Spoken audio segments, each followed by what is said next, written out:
I don't know how many copies that is, but I think it might be enough. If we need more, I have more. And just put that to the side, council, until we get there.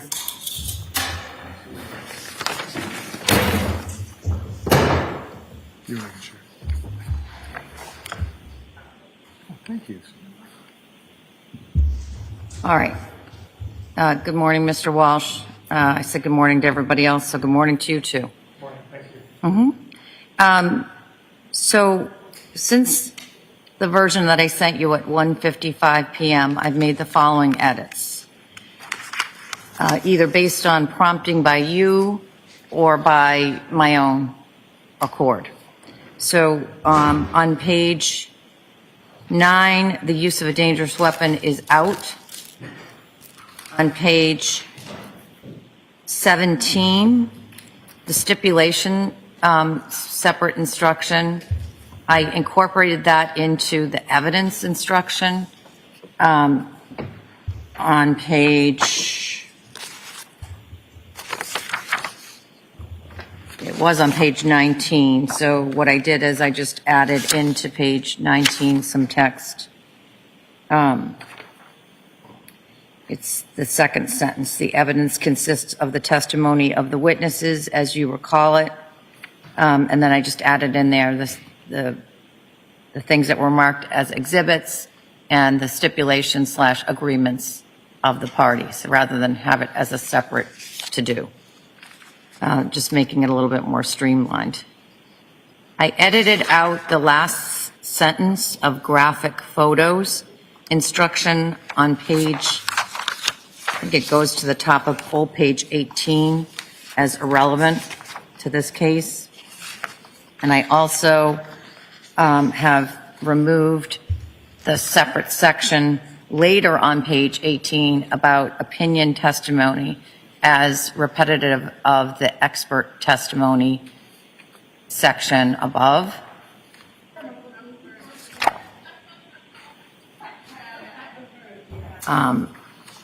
On page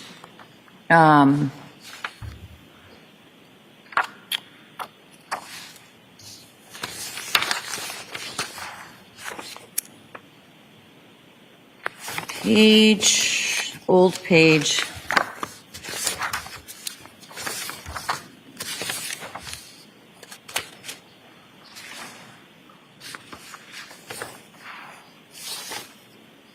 now I can't find it right away.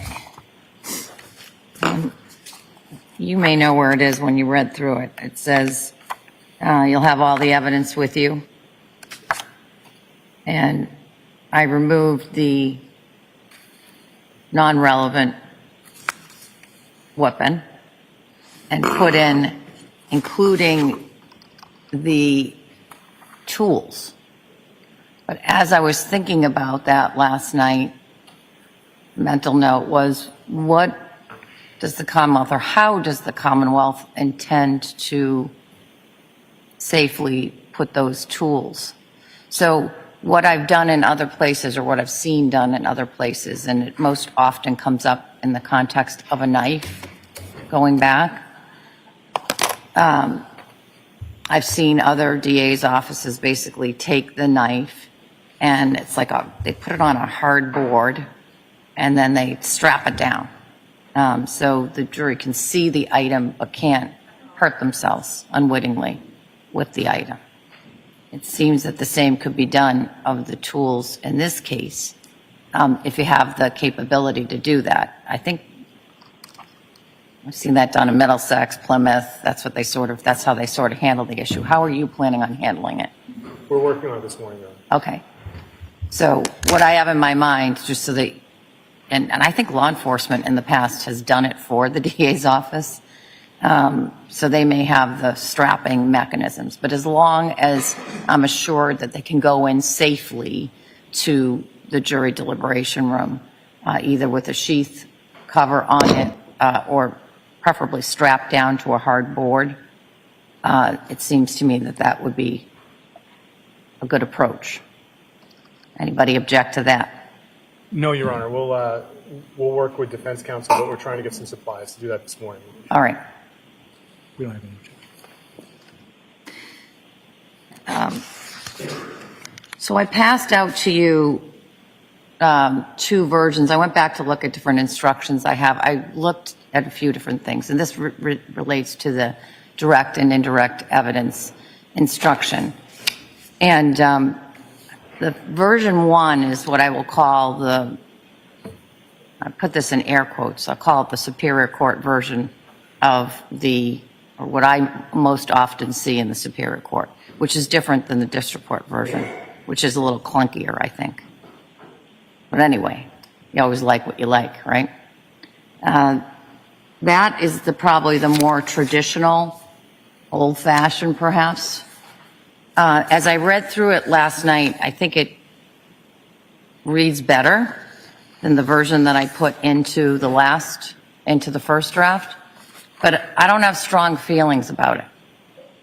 So if we have agreement between the parties as to which one you like better, I'm happy to read that. I think both of them are accurate representations of the law. I have a preference for version 1. Take a look at that and let me know when you've finished looking at them and have an opinion.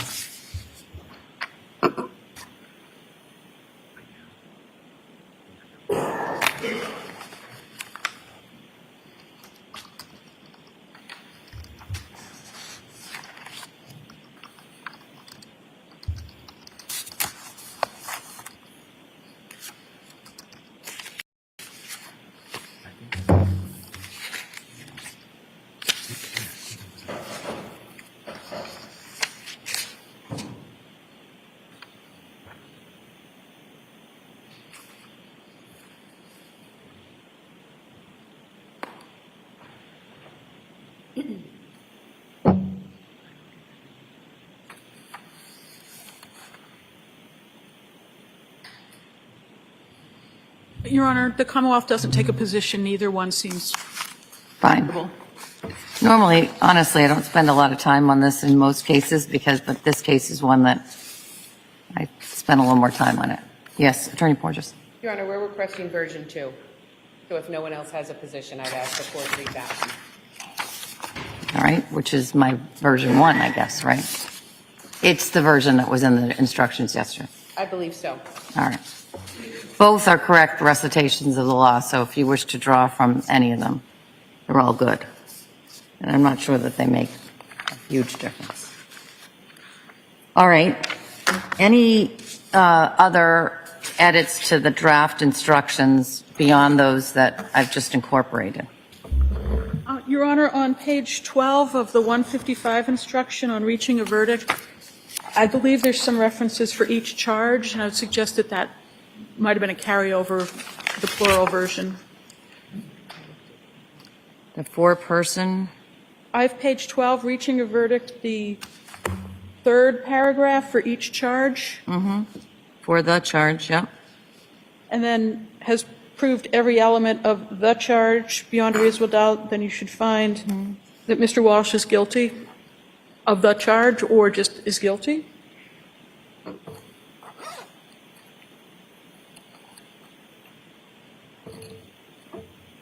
Okay. In the next paragraph, And same thing, particular? yes, Your Honor, particular and then the on that charge.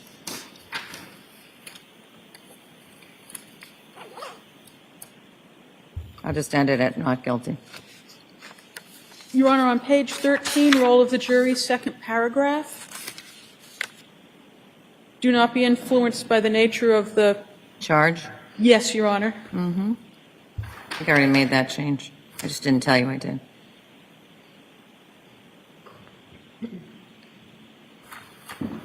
Your Honor, on page 31, alternate jurors, I believe there's a reference to 3, and I believe it's 4. It is. I made that change later in the day, too, and I didn't tell you about that either. That's all the Commonwealth has identified, Your Honor. Thank you.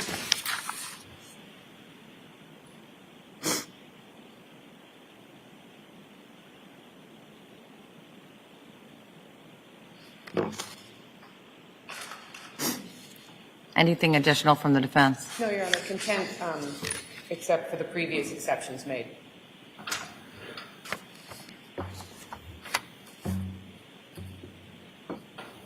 although now I think most of the previous exceptions you made have been removed.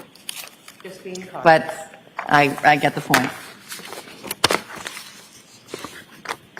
All right, let me step off the bench quickly and make these changes. And the reason for that is I want you to each have a all to have a copy so that you can follow along while I'm doing it. It shouldn't take me very long. All rise.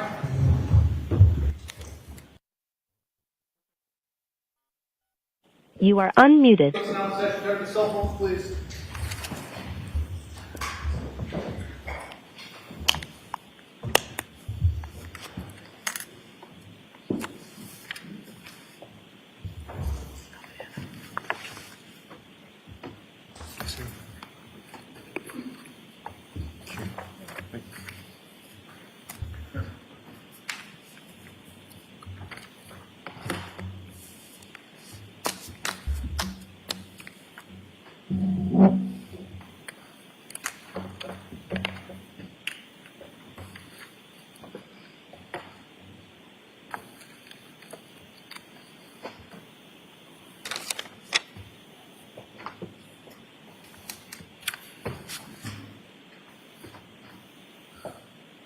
Everyone all set?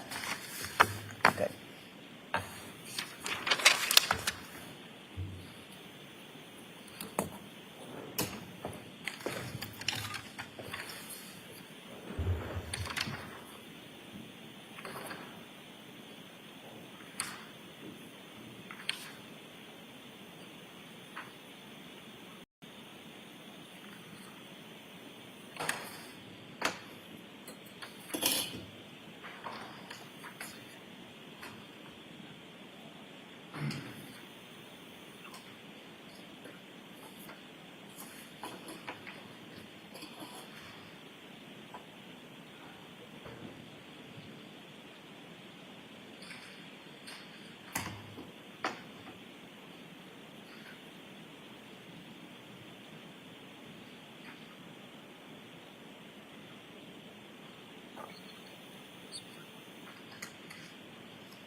All rise. Jurors entering.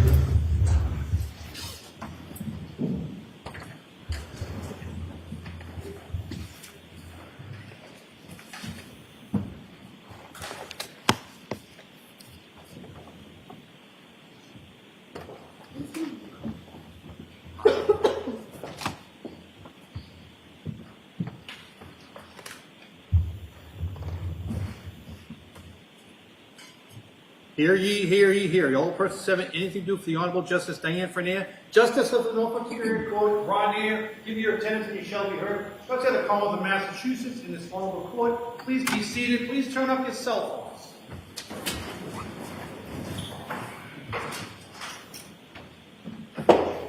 Jurors, and welcome back to Northern House. Jurors, will start today as we have every day together with the 4 questions. Jurors, were you able to comply with my order that you not be on any social media or any news media? Yes.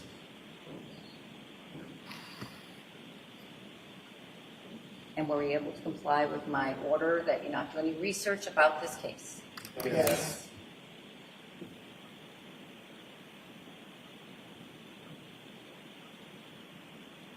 Are we able to comply with my order that you not speak to anyone about this case? Yes.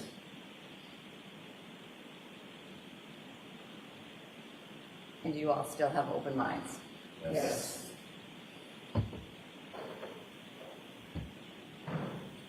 Those 4 answers for the record all answered affirmatively by all 16 jurors in the box. We're ready to begin today's work. So as I promised yesterday, jurors, there's 2 chapters that will come interspersed now as we start today. And those chapters are that I will give you the instructions that are specific to the charge of murder here in this case. Then the parties will do their closing arguments. And then, depending on how you're doing, given the time that's passed since then. We may have a short break, the bathroom break. Then I'll come back and give you the more generalized instructions on the law. Deliberately break it into two chunks. It's more consumable for you that way. The jurors, I want to thank you for your service on this jury. To a person, when I've looked over, you've caught me many times looking over at you. You've been paying attention, and that's exactly what I anticipated, but it's refreshing and rewarding for me to see it. So I know that you have paid attention to the evidence in this case, and I appreciate your attention. Your jury service in this case is a very important part of our democratic self-government. You are responsible to uphold the law and our principles of justice. That's what you promised to do at the start of this trial when you took an oath as a juror. You've all devoted a substantial period of time on this case, time away from your personal lives, your work, studies, your families, to sit as jurors in this case and to decide the very important matter, an issue now between the Commonwealth and the defendant, Brian Walshe. You've done so in accordance with the finest traditions and the highest aspirations of our system of justice. Again, I thank you for your service and your sacrifice.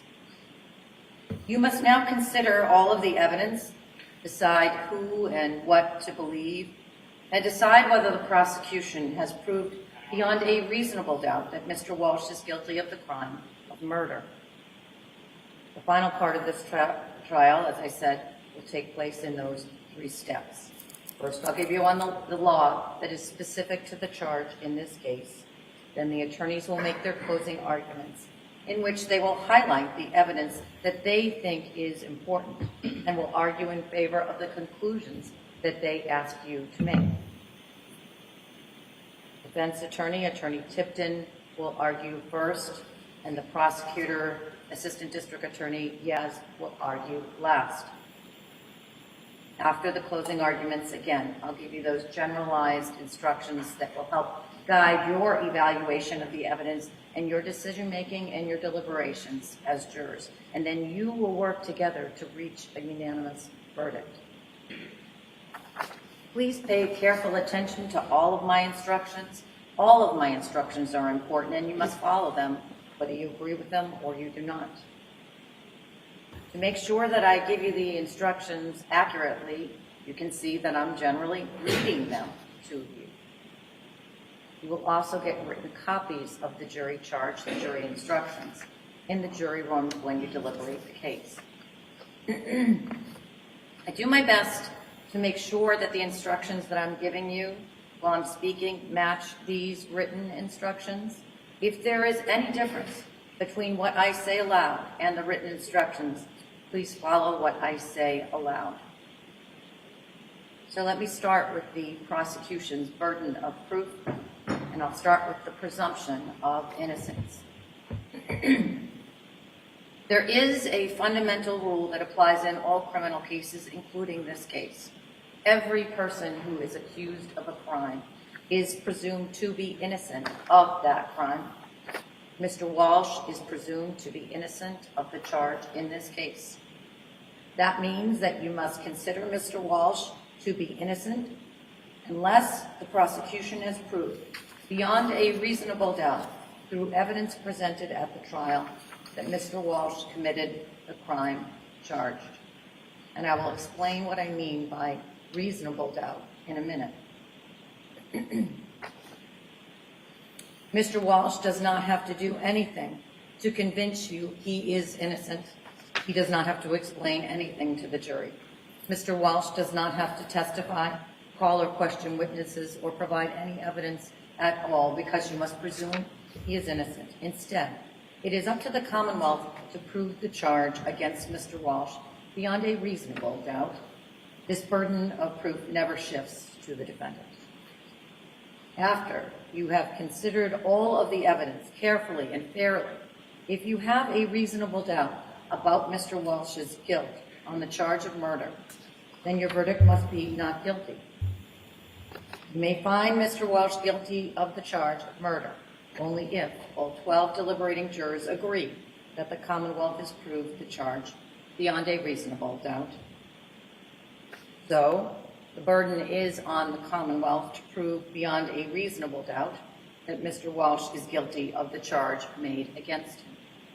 What is proof beyond a reasonable doubt? The term is often used and probably pretty well understood, though not easily defined. Proof beyond a reasonable doubt does not mean proof beyond all possible doubt, or everything in the lives of human beings is open to some possible or imaginary doubt. A charge is proof beyond a reasonable doubt if, after you have compared and considered all of the evidence, you have in your minds an abiding conviction to a moral certainty that the charge is true.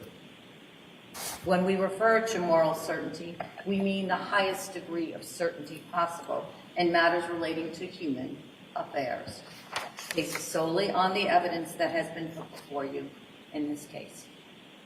I've told you that every person is presumed to be innocent until he or she is proved guilty, and that the burden is on the prosecutor. If you evaluate all of the evidence and you still have a reasonable doubt remaining, the defendant is entitled to the benefit of that doubt and must be acquitted. It is not enough for the Commonwealth to establish a probability, even a strong probability, that the defendant is more likely to be guilty than not guilty. That is not enough. Instead, the evidence must convince you of the defendant's guilt to a reasonable and moral certainty, a certainty that convinces your understanding and satisfies your reason and judgment as jurors who are sworn to act conscientiously on the evidence. That's what I mean by proof beyond a reasonable doubt. There's one indictment or charge in this case. You must decide whether Mr. Walsh is guilty of that charge. For the charge of murder, there are certain things, we call them elements, that the Commonwealth must prove beyond a reasonable doubt to show Mr. Walsh is guilty. I will explain these legal rules to you now. There are two different degrees of murder. Murder in the first degree and murder in the second degree. If you find the defendant guilty of murder, you shall decide the degree of murder. Commonwealth alleges that the defendant committed murder in the first degree on a theory of deliberate premeditation. To find the defendant guilty on this theory of murder, you must be unanimous. That is, all of the deliberating jurors must agree that the Commonwealth has met its burden of proving every element of this theory beyond a reasonable doubt. If you are unable to agree unanimously that the Commonwealth has met its burden to prove beyond a reasonable doubt this theory of first-degree murder, you shall consider whether the Commonwealth has proved the defendant guilty beyond a reasonable doubt of murder in the second degree. I'll begin by instructing you now on the elements and the additional requirements for the proof of murder in the first degree with deliberate premeditation, and then I will next instruct you on murder in the second degree. Murder with deliberate premeditation. To prove the defendant guilty of murder in the first degree with deliberate premeditation, the Commonwealth must prove beyond a reasonable doubt the following three elements. First, that the defendant caused the death of Anna Walsh. Second, that the defendant intended to kill Anna Walsh. That is, the defendant consciously and purposefully caused Anna Walsh's death. And third, the defendant committed the killing with deliberate premeditation. That is, he decided to kill after a period of reflection. I will now discuss each of those requirements in more detail. The first element is that the defendant caused the death of Anna Walsh. A defendant's act is the cause of death, where the act in a natural and continuous sequence results in death, and without which death would not have occurred. The second element that the defendant intended to kill Anna Walshe. That is, the defendant consciously and purposefully intended to cause Anna Walshe's death. The third element is that the defendant committed the killing with deliberate premeditation. That is, he decided to kill after a period of reflection. Deliberate premeditation does not require any particular length of time of reflection. A decision to kill may be formed over a period of days, hours, or even a few seconds. The key is the sequence of the thought process. First, the consideration whether to kill. Second, the decision to kill. And third, the killing arising from that decision. There is no deliberate premeditation where the action is taken so quickly that a defendant takes no time to reflect on the action and then decides to do it. Murder in the second degree. In order to prove murder in the second degree, the Commonwealth must prove the following elements. First, that the defendant caused the death of Anna Walshe. Second, that the defendant A, intended to kill Anna Walshe, or B, intended to cause grievous bodily harm to Anna Walshe, or C, intended to do an act which, in the circumstances known to the defendant, a reasonable person would have known created a plain and strong likelihood that death would result. I will now discuss each of these requirements in more detail. The first element is that the defendant caused the death of Anna Walshe.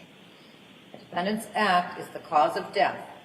The act, in a natural and continuous sequence, results in death, and without which death would not have occurred. As you can see, the second element has three sub-elements, which I'll call prongs. And the Commonwealth satisfies its burden of proof if it proves any one of the three prongs beyond a reasonable doubt. The first prong, the defendant intended to kill, is the same as the second element of murder in the first degree with deliberate premeditation. The second and third prongs are different from any element of murder in the first degree with deliberate premeditation. The second prong is that the defendant intended to cause grievous bodily harm to Anna Walshe. Grievous bodily harm means severe injury to the body. The third prong is that the defendant intended to do an act which, in the circumstances known to the defendant, a reasonable person would have known created a plain and strong likelihood that death would result. Let me help you understand how to analyze this third prong. You must first determine whether the defendant intended to perform the act that caused the victim's death. If you find that he intended to perform the act, you must then determine what the defendant himself actually knew about the relevant circumstances at the time he acted. Then you must determine whether, under the circumstances known to the defendant, a reasonable person would have known that the act intended by the defendant created a plain and strong likelihood that death would result.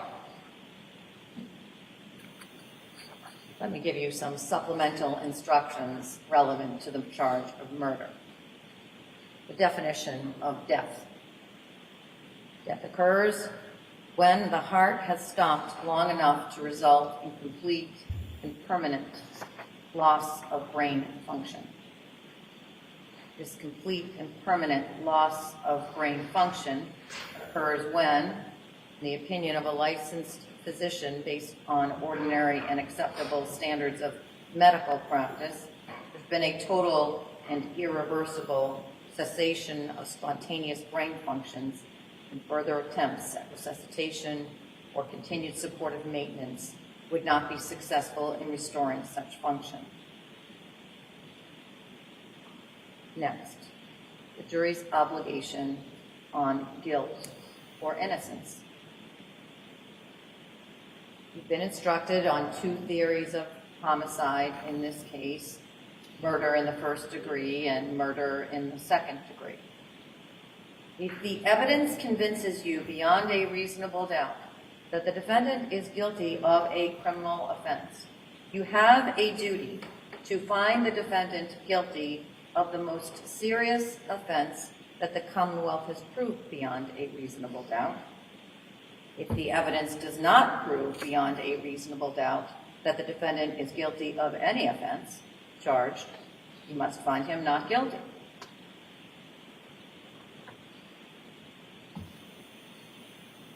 Do either counsel need to see me? No, Your Honor. Be happy to see you.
You take a, I know you haven't been sitting there that long, but you're going to go for a stretch now. So I'm going to ask you to stand up and, as I've said to you before, shake a leg.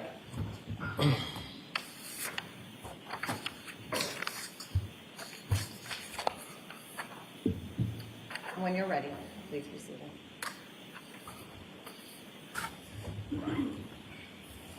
So, jurors, I'm about to conclude my first set of the instructions to you, and we're going to hear the closing arguments of counsel next. This is an important part of the trial because it's the final opportunity that the lawyers have to address you. It's an opportunity for the lawyers to summarize the evidence, to call your attention to certain parts of the evidence that they regard as important, and based on the evidence, to try to persuade you to reach a certain result. However, what you're about to hear is not evidence. Lawyers aren't witnesses. All of the evidence in this case has been presented to you through the testimony of the witnesses, the exhibits, stipulations, which you have before you. And as to the exhibits, you'll have an opportunity to examine those in detail and consider them during your deliberations. Our rules are designed to ensure that the parties receive a fair trial, and they therefore prohibit the attorneys from making certain types of arguments in an effort to persuade you to reach a certain result or to favor or discredit either party. For example, the lawyers are not permitted to refer to facts that are not in evidence in this case. If, based on your memory and understanding of the evidence, a lawyer does this, you should disregard that comment. The attorneys are not permitted to express their personal beliefs in the credibility or lack of credibility of any witness who testified in this case. That determination is entirely for you to make. If a lawyer makes such a comment, you should disregard that comment.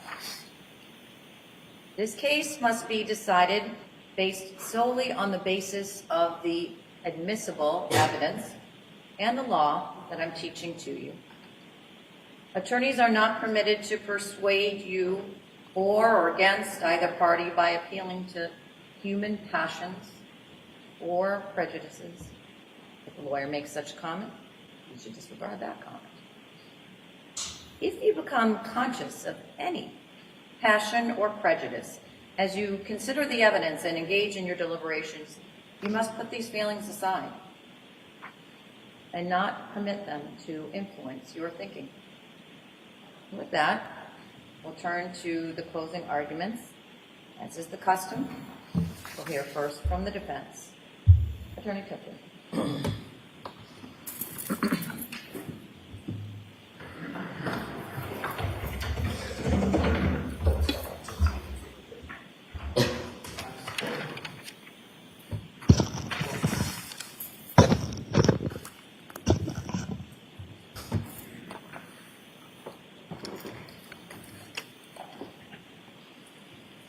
What could happen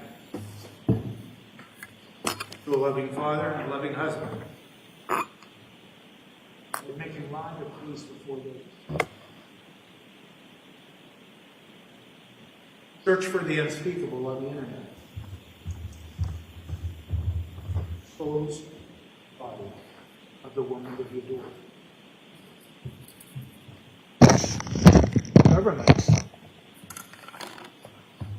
suggests it was an affair. There's no proof of that. There's no proof that Brian Walsh knew anything about an affair between the woman he loved and William Penn. Money? Second reason that the government suggests. Family money? Money that the family had worked together for years and continued to talk about in text messages and the sales of property, trying to protect the assets for the benefit of the whole family and the future of their 3 children. A motive? There's no motive.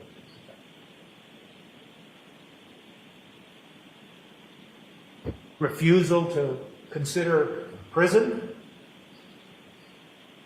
for a terrible mistake he made. The case that began in 2018. There's no proof of that he was afraid to go to prison. Who wants to go to prison? But prison was always on the table. And it was just something that he had to face up to, and something that he did. So, what would cause a loving husband and a loving father to do the things that you heard about in this case? Could it be something that was sudden, something that was unexpected, something that was unbelievable, something that only a medical examiner would understand, have knowledge of?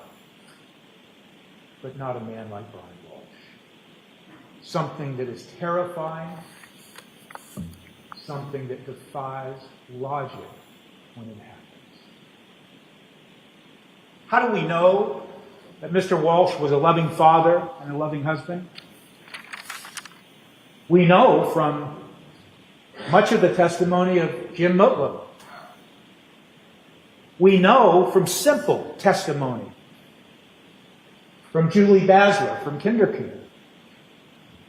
When asked questions about her experience with Mr. Walsh and the children, that he would show up and he'd be interested and he'd be friendly, and he was always interested in the progress of his children. And how do we know he was a good father? Because Anna Walsh trusted him with their 3 children, 24 hours a day, 7 days a week, for all those times she was up in Washington, D.C.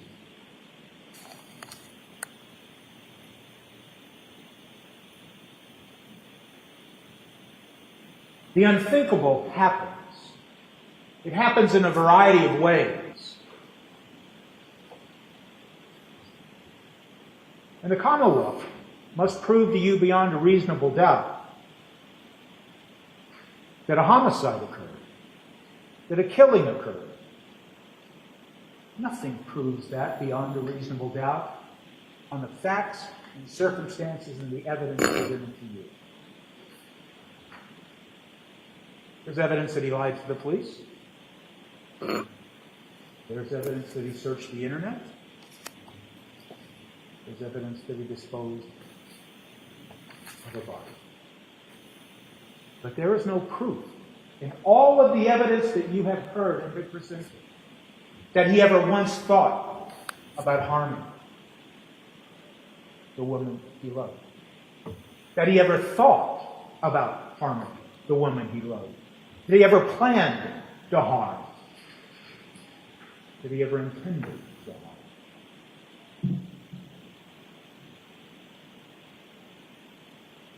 So, when we talk about the evidence of the affair, when we talk about evidence of financial concerns, when we talk about evidence of being ready to go to prison, those are the motives that the Commonwealth needs to prove to you to support any notion that a loving husband and a loving father would kill his wife. And the evidence suggests there was no motive at all. And without a motive, without a reason that is based on facts and circumstances, logic and understanding, without that, you have a sudden and unexpected event that results in confusion, and panic, and fear.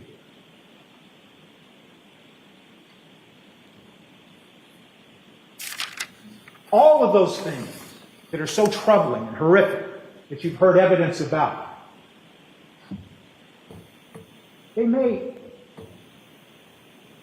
be argued that they show consciousness of guilt. But people do things, terrible things sometimes, not out of guilt, but out of fear, out of disbelief, out of confusion. Certainly, a loving father and a loving husband would feel guilty about what he did do. Not just about lying to the police, but what he did do in the context of what he did to the woman he loved. In a moment, in hours, and in days of confusion and disbelief and horror.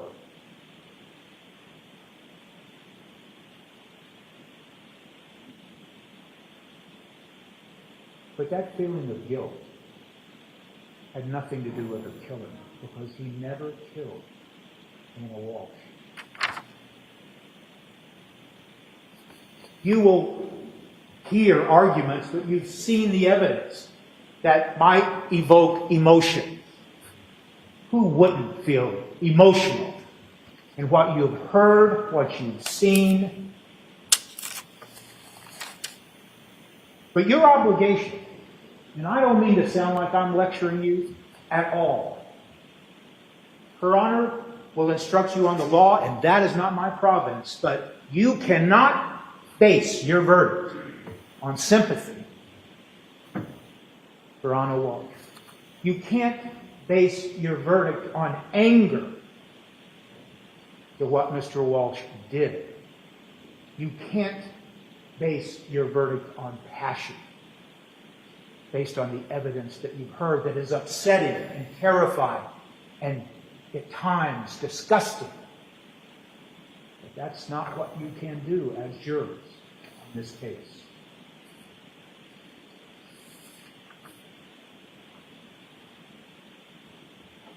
At the beginning of this case, when you were sworn as jurors, you might not recall it, but the clerk of this court read you some words.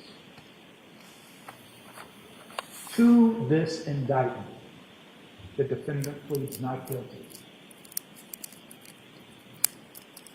He places himself before this country which you are, the obligation that you have accepted in this case is unlike perhaps any obligation that you've ever accepted in your life? Perhaps. That's for you to judge.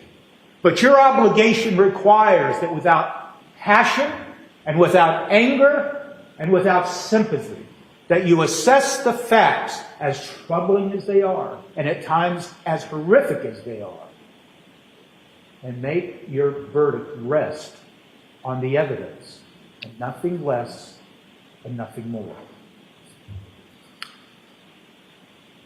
Unbelievable? Facts that don't make sense at times? Something that is incongruent? An example of that is the end of Mr. Jim Mutlow's testimony, where for almost an hour he talked beautifully about the love between these two people, that he talked glowingly about Mr. Walshe.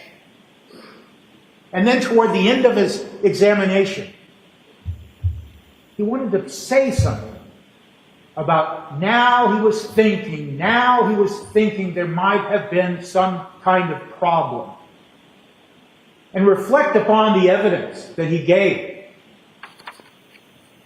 of a phone call he had with Mr. Walshe on the 4th, when the conversation was confusing to Mr. Mutlow. Confusing where he kept asking what could have happened that would result in Anna Walshe leaving. The lie that Mr. Walshe was telling people out of fear that no one was going to believe him about what happened, so he lied.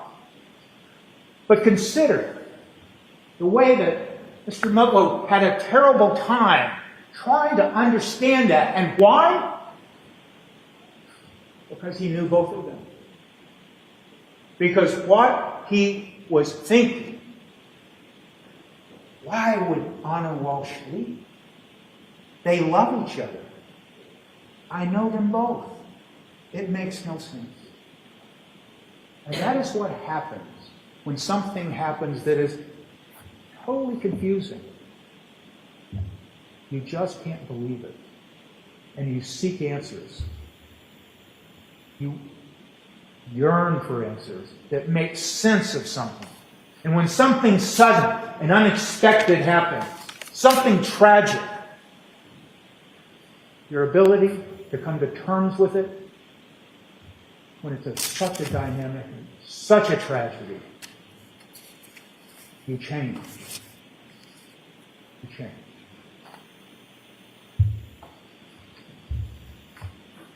The evidence of the searches.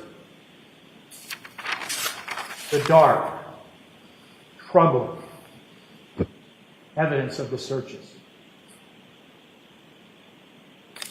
They began at 4:52 a.m. on January 1st of 2023. And the first one is, how do you dispose of a body? It causes chills. It causes disgust. Look at all of those searches. Think of how they evolved. Consider how they go from one subject to another in rapid fashion. Searches conducted by a man that is in disbelief, in confusion. 5 hours spending with his wife on New Year's Eve, enjoying life, talking about the future. And then the sudden and unexpected tragedy happens, and it doesn't make sense. If Mr. Walshe began to make those searches with murder in his heart as a result of murder, then why isn't the first search how to dispose of a body after murder? Because that's the search that occurred 6 hours later. And when you see that word murder, no one would not react to that word. And certainly as jurors in this matter, you're expected to react in a way to that. What does that mean? Does that mean that he in fact murdered his wife? But think about it in context. In this case, on these facts, context matters. And so the first time the word murder is used in these horrific searches is 6 hours after they began. And I tried to ask Trooper Garino, one of the forensic specialists, as he called himself, associated with the Mass State Police. I tried to ask him, well, it's only logical, isn't it, that if you don't get results, you change the wording. We all know that from our own common experience. And you look at those searches that came and went during this time, and the results have to do with funeral parlors and cemeteries and things like that. But Mr. Walshe, given the tragedy that occurred to his wife, and given the time that had passed and his fear and disbelief, he couldn't call a funeral parlor. You need to try to understand, what can I do?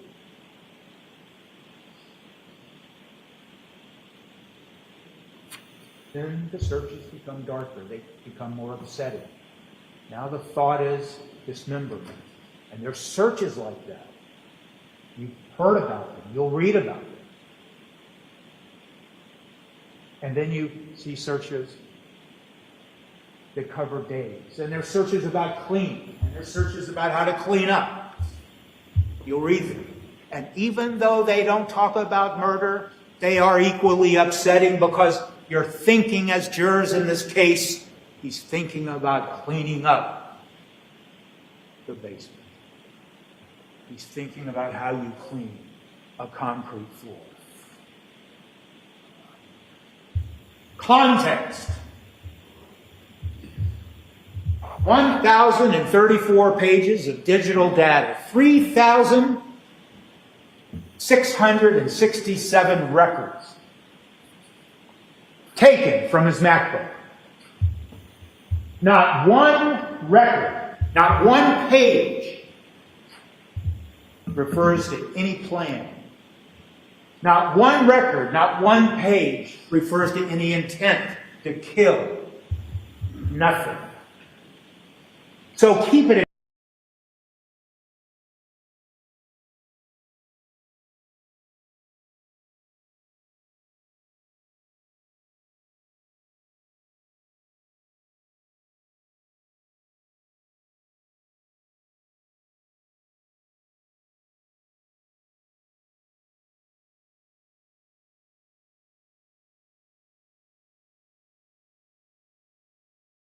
in context when you review.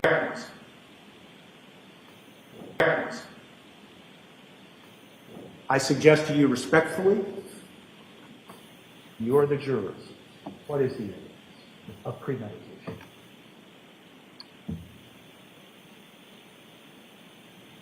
There's evidence of a knife. There's evidence of a knife that is seen in a kitchen cabinet. Could I please have exhibit 201?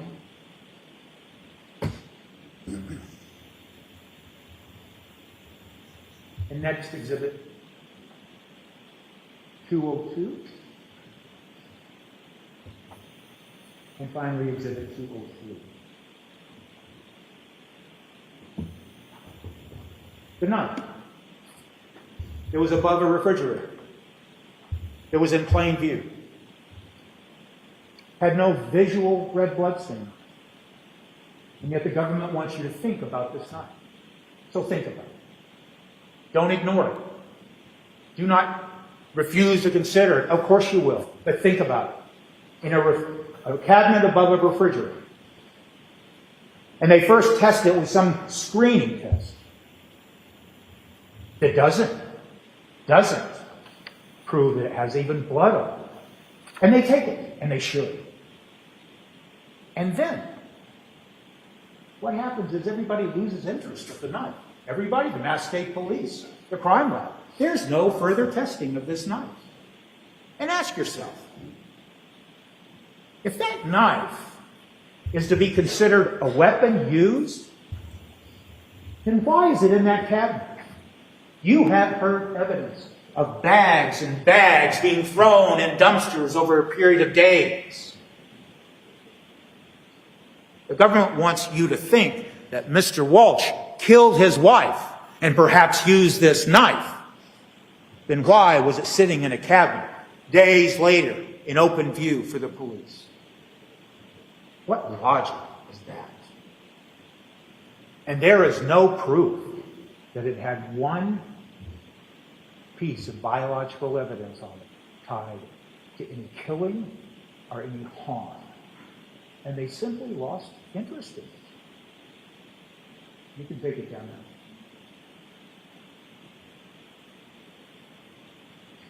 Digital data. Talked about that briefly, but there is nothing in that data. All of that data. And we're talking about text messages.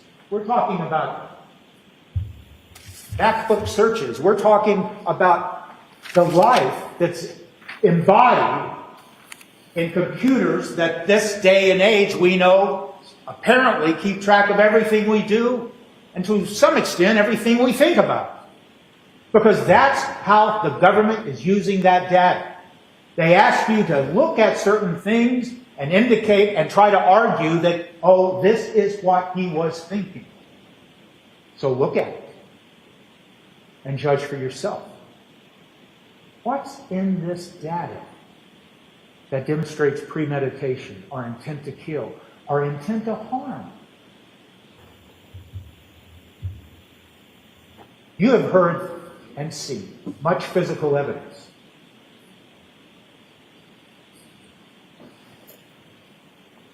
You've seen pictures of gray slippers with blood on them. You've seen pictures of all kinds of physical evidence. And if the argument is made by the government, something about a dark gray slipper with blood on it indicates that a murder happened because, listen to the argument, of course you will. But a theory, an opinion, does not make it true. And to suggest something like, the evidence shows that Mr. Walshe went and bought a Tyvek suit, and maybe there's just not enough blood on the Tyvek suit to satisfy the Commonwealth, and so they suggest that some killing happened, and that's why there's so much blood on that slipper and those slippers and all that other evidence. But ask yourself, what do I know about that evidence now from what we heard? Every piece of evidence was put into a bag, but then was put into a compactor eventually, and was pressed together and then found. And you will see all of this evidence of when they pulled it out of dumpsters and unloaded the bags, and they first put it on damp ground without any paper below it, without any tarp below it. And you heard from no less than 3 witnesses.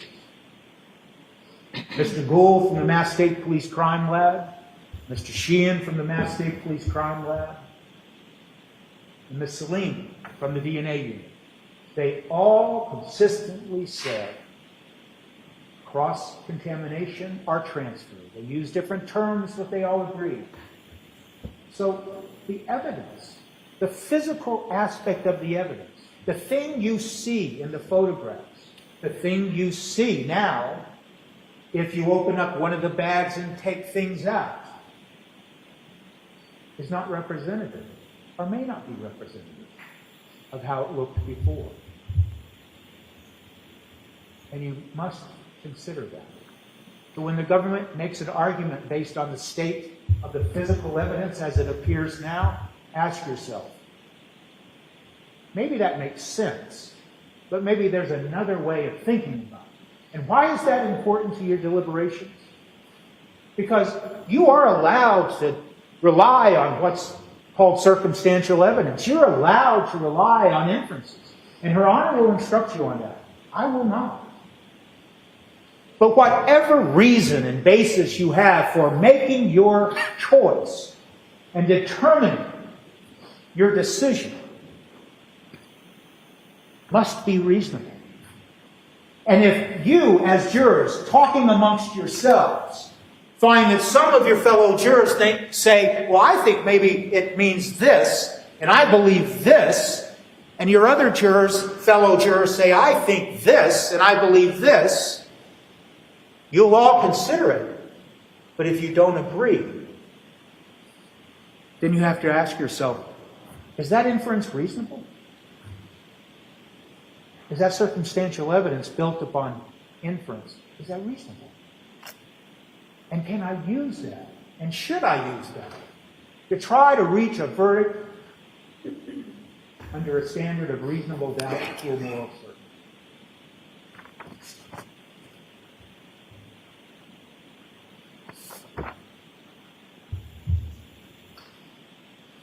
What is the evidence that something violent happened in this house?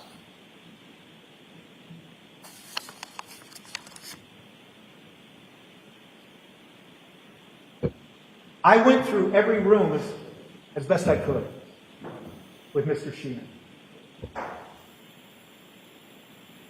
There was nothing found in the upstairs bedroom. There was nothing found in the sinks and basins, showers, of multiple bathrooms. Nothing found, meaning biological evidence that might indicate something violent occurred. There was nothing found in the kitchen other than a knife that they lost interest in. There was nothing found in the living room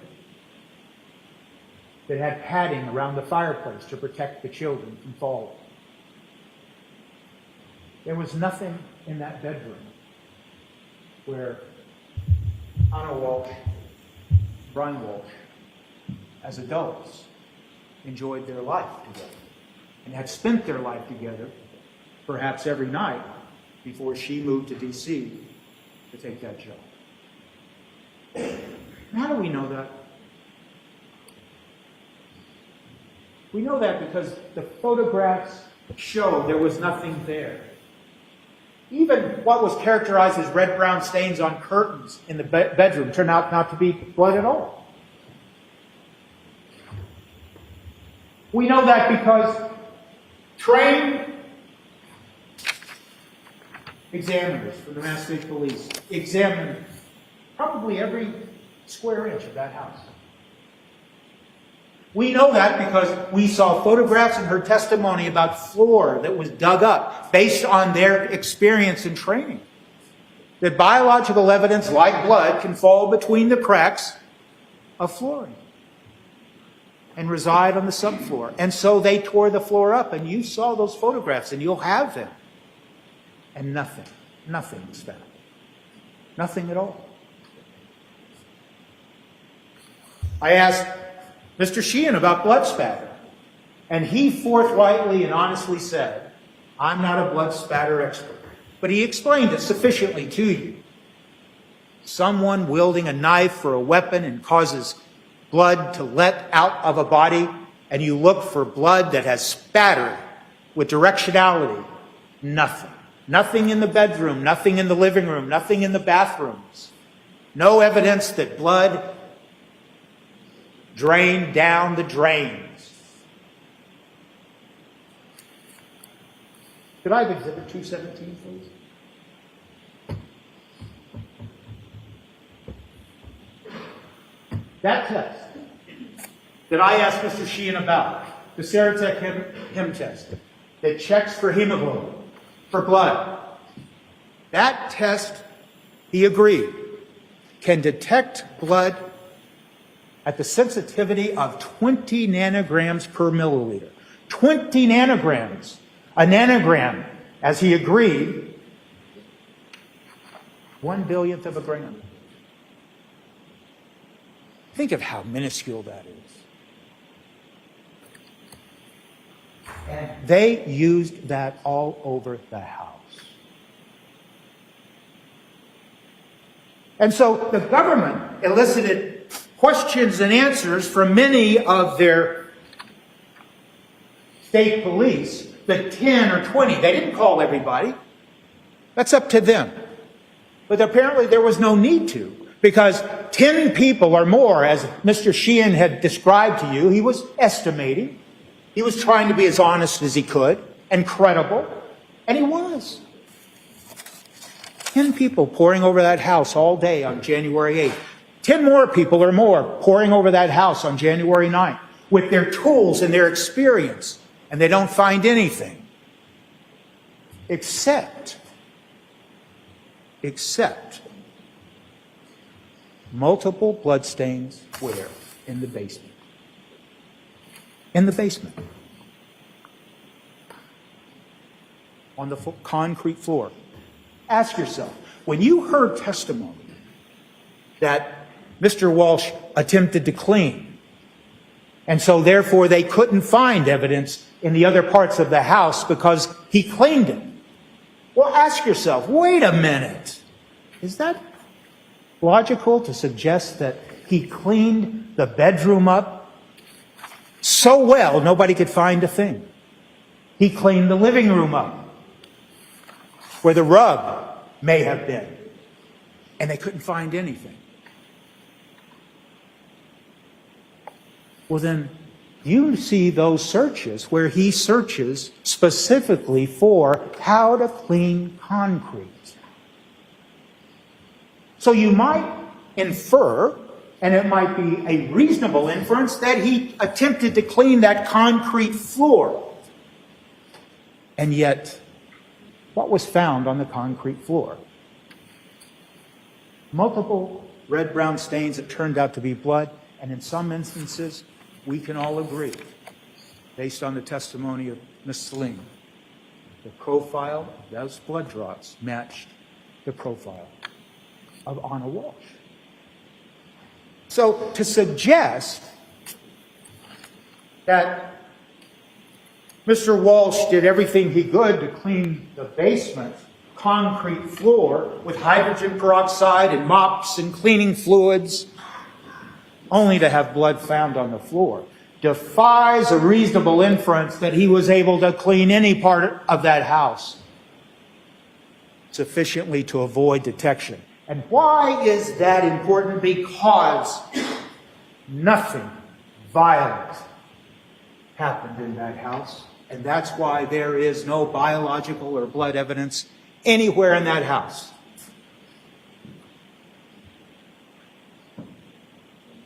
The act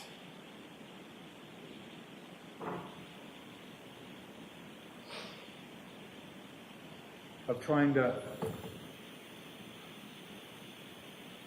hide the body of his wife and the blood evidence that is seen on that carpet.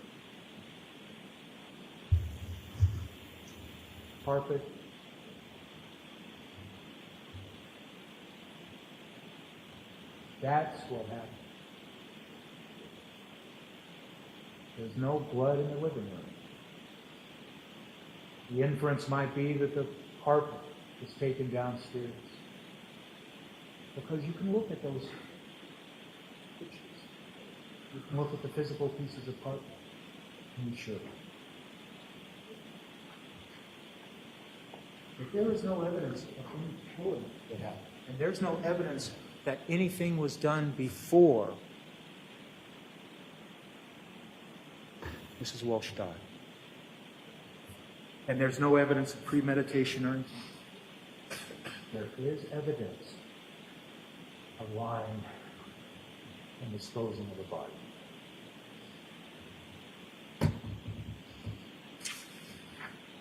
You can take that down. So now we look at the evidence, and I'm just going to characterize it. Some of the evidence that the Commonwealth has presented to you, and there is no question that their obligation is to present to you evidence. But I just ask you to think about, in some cases, how that evidence was presented to you. And I'm going to use a phrase that may or may not be entirely accurate, but it's cherry picking. It's looking at thousands of points of data and asking you to think about it, but not telling you why you should think about it. And what am I talking about specifically? And I'll give you some examples. We already talked about the hole in the ceiling, but let's talk about it a minute. They kept talking to you about that hole in the bedroom ceiling as if it was of some significance. And yet you recall the testimony of Mr. Sheehan. I didn't see anything significant about it. It looked like somebody might have fallen through the ceiling. And there's nothing significant about the pieces that Mr. Walsh had stored in the cabinet in that same bedroom. I asked Mr. Sheehan about that. No, I didn't see anything significant about that. Yet you kept being given that evidence. And then as the evidence developed, for some reason, there's Mr. Murphy. And it came out in evidence that Mr. Murphy had in fact contacted Mr. Walsh because there was a promotion going on. It wasn't that Mr. Walsh said, hey, come and fix this hole, this suspicious hole. No, he was contacted. And he didn't respond right away, but then he did.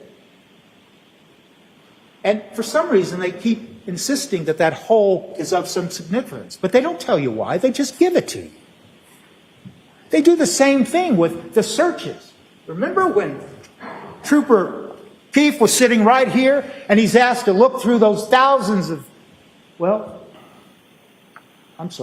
250 pages of the search history from the iPhone Mini 13, the phone that belonged to Mr. Walsh, and he's asked to look at it and says, do you see searches there to go to the MGM? Yes, I do. Nothing else.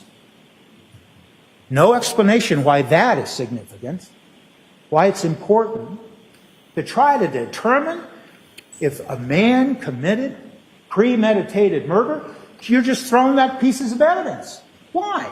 Why were you given...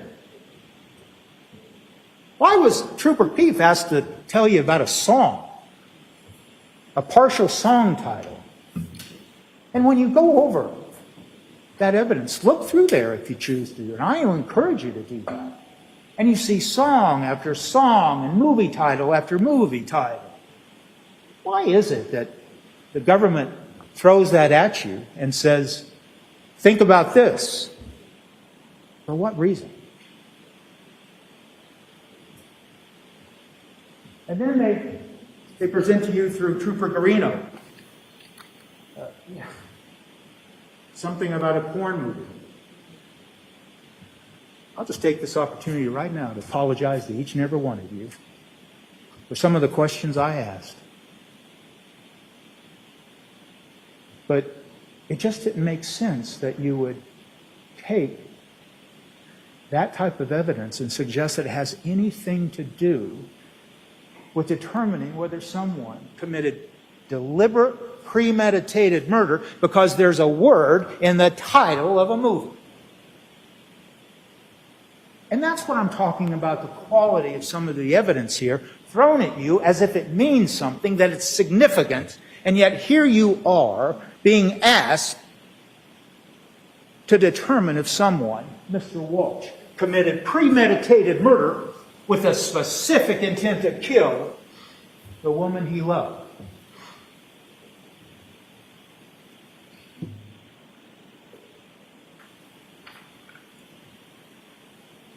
When we talk about premeditated murder, we talk about planning, you have to ask yourself, did I hear evidence of the conduct of a man who premeditated, a man that had thought about a killing, a man that had planned? I mean, think about what you heard. And we're not going to repeat all those things I've already said, but I want you to focus on one other piece of evidence. I asked Detective Schmidt, when you went down to the basement on January 4th, you saw some bags down in the basement. Yes, I did. What did you think was in those bags? I thought they were pieces of rug. My goodness. What does that tell you about the thinking process and the sloppiness and the lack of any planning or careful thought that you would expect out of someone who had planned a murder? And then he lets a police officer walk down in the basement, and the police officer, based on his training and experience, uses, I think he said, his boot, and he felt it, and he said, felt like pieces of rug to me. Rug? That is in evidence. It has blood. Think about all of that when you're thinking about it. Did this man, Mr. Walshe, did he plan anything? No. Did he intend to kill anybody? No. Did he kill Anna Walshe? No. The evidence does not support a finding of premeditated murder with specific intent to kill based on the evidence, not based on sympathy, based on the evidence. What's some other evidence that is troubling? Mr. Walshe is talking to the police and he says, I messenger. When asked about, and he was trying to explain it, things will come up on my phone that I thought were for me, but then it turns out they were for Anna. And so the government seizes upon that evidence and suggests that there's evidence that Mr. Walshe had seen text messages between Anna Walshe and William Fastow. And those text messages between Anna Walshe and William Fastow, some text messages are placed into evidence, and I'm sure you'll look at them. And why would the government want you to believe that Mr. Walshe saw those text messages? Because some of the entries in those text messages are very upsetting.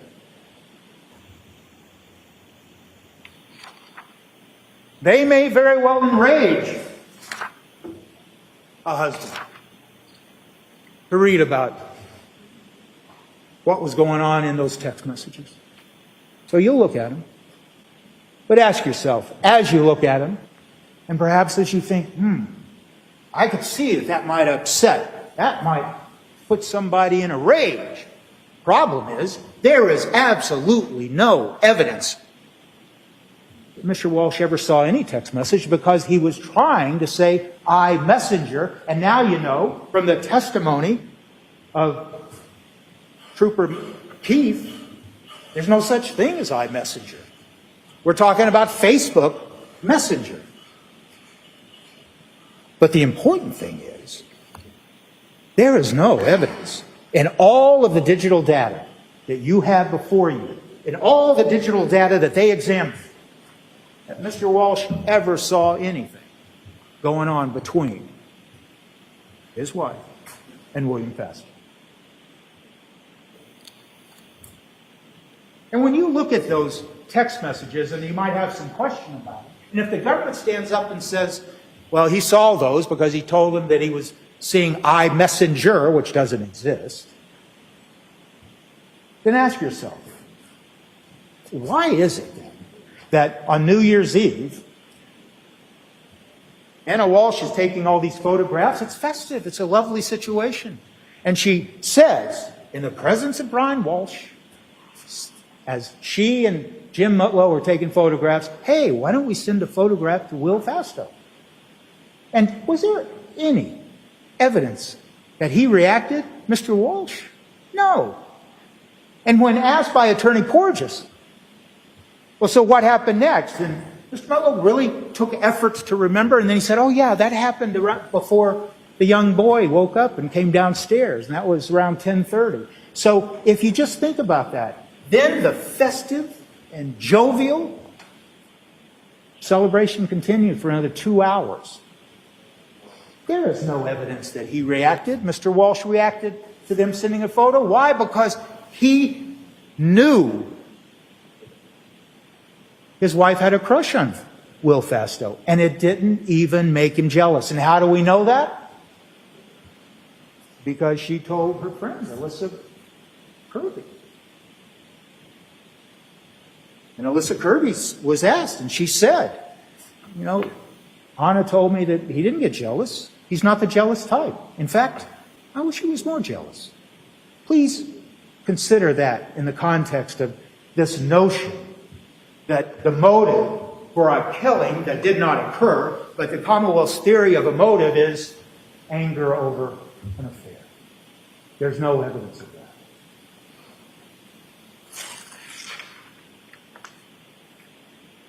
Dr. Atkinson told you. Dr. Atkinson described to you the phenomenon of sudden unexpected death. It happens. And just because it's rare, and just because the government will undoubtedly argue that that is nonsense, listen to their argument. But Dr. Atkinson made it clear it happens. It happens in young and old, male and female. It happens unexpectedly. In fact, it happens with people who have never manifested any problem before. It happens in athletes. And how do we know that it's not absurd, even though it might be rare? How do we know it is an important aspect of what happens to people? Because the laws of this state mandate that the office, the chief medical examiner, get information from doctors, police officers, nurses, when there is a sudden death, when someone is otherwise healthy. They're mandated to investigate that. So there is a statute that Dr. Atkinson told you a little bit about on cross-examination. So ask yourself, is it as unlikely? Is it bizarre? Because Anna Walshe worked out. Yes, she had been sick before. She had been with Alyssa Kirby in the days leading up to this, and Alyssa Kirby wound up having the flu. But that's not what really is at issue here. Sudden and unexpected death may occur because someone is ill. All we know is that it happens. And the fact that someone doesn't believe it could happen doesn't mean that it doesn't. Importantly, though, think about the shock of it happening. Think about the effect it would have on anyone. A lay person that has no idea it could happen. You're down celebrating with your wife and your friend, and then the tragedy happens. And you panic because you can't believe it. You don't understand it. And you don't think anybody's going to believe it.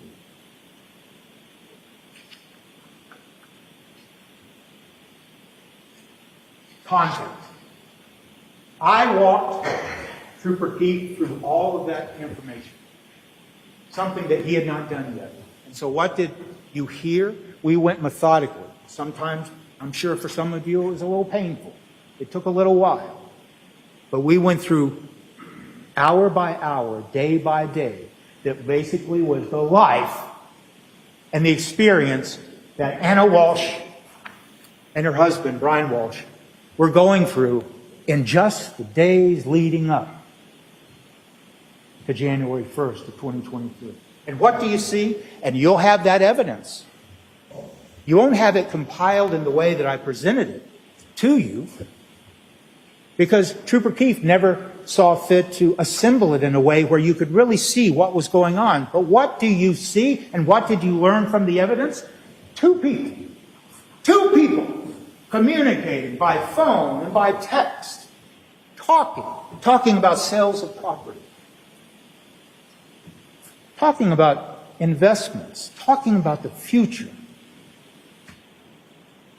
talking about reinvesting, talking about buying new property in D.C., talking about all of that, and it's all in the text. Joking when Anna Walshe was ill and stayed home and told her husband that in the text. And then they joke about it. I'll get you a plunger. And she responds, it's right there on the text. Joking back and forth in the days leading up to New Year's Eve. I'll tell you what, I'll buy the plunger. You buy me a Porsche. And then you see him shopping for a Porsche for the woman that he loved. How does it go from, I'm going to find you the Porsche you want, that speaks once again to the financial issues that were non-existent?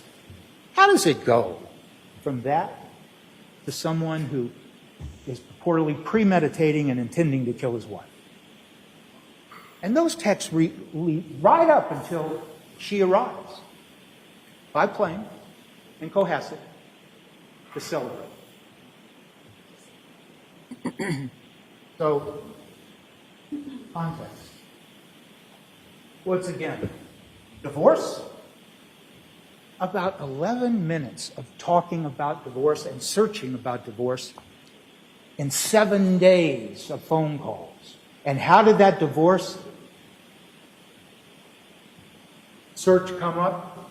It came up in the context of protecting the family assets because they just sold the house in Revere that Jim Mutlow told you about. And they're trying to protect it. And the thought is to roll it over in a 1053C. And Mr. Mutlow explained that to you. Planning for the future. That is the relationship between Brian Walshe and Anna Walshe in the days leading up to January 1st. So now we have come to just the evidence that, once again, just explains their relationship. Not supposition. Not trying to make up what they said to each other. You have that in their text. You have that. Then we get to New Year's Eve. We get to a festive event, jovial, laughter, love, described in various terms, various ways. Not for 30 minutes, not for 1 hour, but for 5 or 6 hours. Laughter, talking about the future. Jim Mutlow described it for you. Brian Walshe cooking, standing across from the island, feeding both of them, talking, laughing. You see in the testimony that, yes, there was an affair. He didn't know it. He loved his wife. He treated his wife like the wife he loved, the mother of his children, until the sudden, unexpected event happened. Imagine you are so in love. You support your wife to get a job in D.C. You're going to take care of the kids because, one, you love your children, but you want to take care of them. You want to share property and protect the assets, so everything goes into her name. To protect it, because he has this federal case. So let's protect our financials for the future. And then you hear the testimony of Alyssa Kirby. Yes, she was upset. There's no doubt Anna Walshe was upset. What exactly she was upset about? Maybe things weren't going really well in the affair she was having. Or maybe she was, in fact, stressed out. Who wouldn't be? They were living apart. She wasn't seeing her children. Now, maybe, it's up to her. Anna Walshe was a wonderful person and a wonderful mother. And that's why he loved her so much. But she had another life, and she went to Dublin, and that's another piece of evidence. They want to suggest to you he knows something about Dublin. Where is the evidence of that? None. And you hear Alyssa Kirby choked up with tears, sobbing on the stand, but nonetheless recalling a conversation she had on 12/29, 3 days before January 1st. What does Anna tell her? Well, I don't know if I love him as much as I used to. Those are her words. I'm paraphrasing, but that was the gist of it. But I want him to take responsibility. Why? Not so she could kick him out, not so she could leave him, so they could reunite as a family. That was what Anna Walshe was talking about. That's what she was thinking, even though she was stressed, even though she was upset. And things like that happen in families, but families make it through. And that's what she was expressing. That's what she was expressing to her best friend, Alyssa Kirby. Could I have exhibit 169, please? We are now at the end of the New Year's Eve party, and they sign the champagne bottle. And we were talking about the feelings and the emotions and the state of mind of Anna Walshe and Brian Walshe, and looking towards the future. And this is on January 1st. This is on the day that the tragedy happened. Can you find it? I'm sorry, 169. Oh, I apologize. Michael, I'm sorry. Exhibit 257.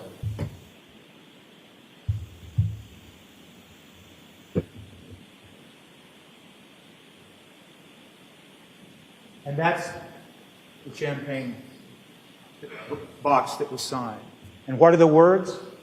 What a year. And yet we are still here and together. Let's make 2023 the best one yet. We are the authors of our lives. Courage, love, perseverance, compassion. Those are the words of Anna Walshe talking to her husband. Look what she says.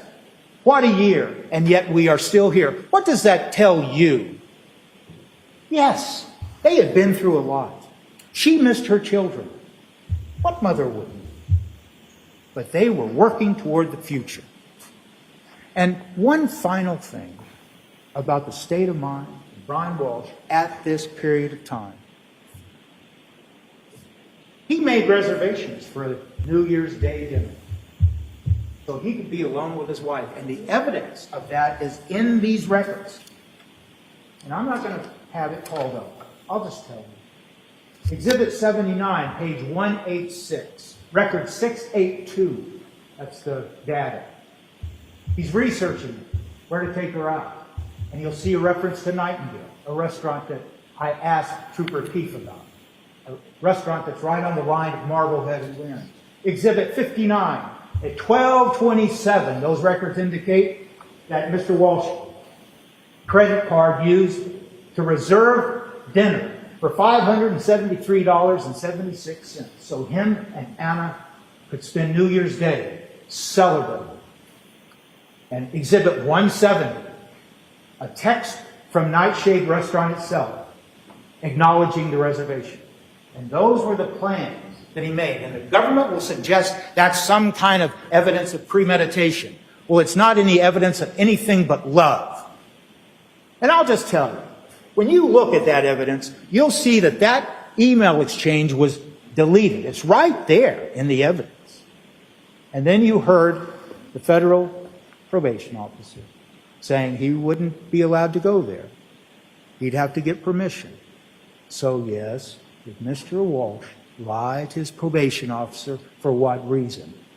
So he could take his wife out for a New Year's dinner, and that evidence, and the evidence that you saw in that champagne box, is what their life was right at the moment before the tragedy happened. That is the evidence. I'm sorry I talked for so long.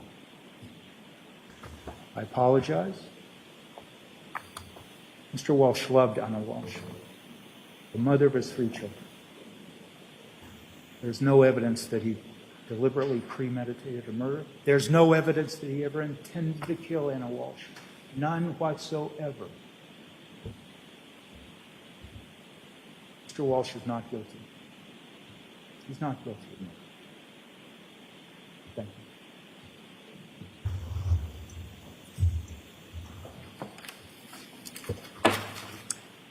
Jurors can't. Why don't you take a moment to stand up?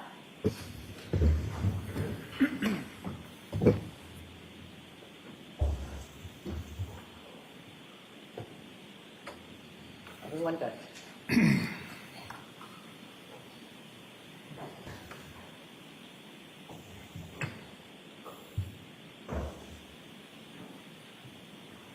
When you're ready, you may be seated.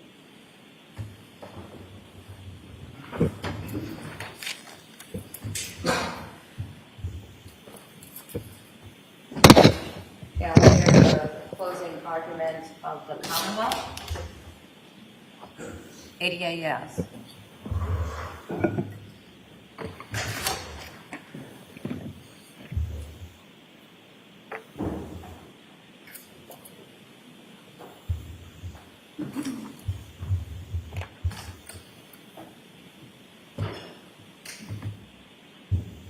You may proceed. Thank you, Your Honor.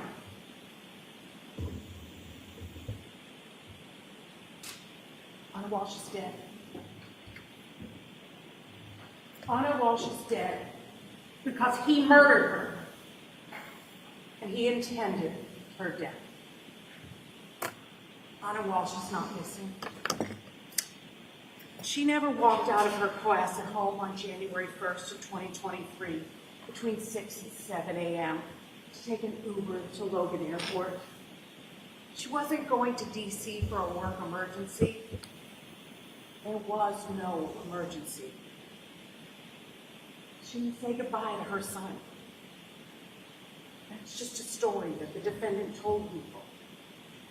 But since January 1st, Anna Walshe has not been seen by her friends or co-workers or by the people who loved her. Anna didn't take an Uber. She didn't take a Lyft. She hasn't used her phone. Her phone's had no contact with the Verizon network since January 2nd, 2023, when it was in the vicinity of 516 Chief Justice Cushing Highway. She hasn't used her bank accounts, her passports, her credit cards, her email. She didn't vanish. The defendant was the only adult at 516 Chief Justice Cushing Highway after Jim Lulu left around 1:30 a.m. on New Year's Day. And after he left, Anna was home alone with the defendant and their 3 sons, ages 2, 4, and 6. This defendant caused Anna's death, and the evidence does show you that. The evidence shows you that Anna didn't die of natural causes, but that Anna died a violent death in her Cohasset home on January 1st. You have the photos of those pieces of rug recovered from the dumpster at the defendant's mother's complex. The rug that had been in the living room.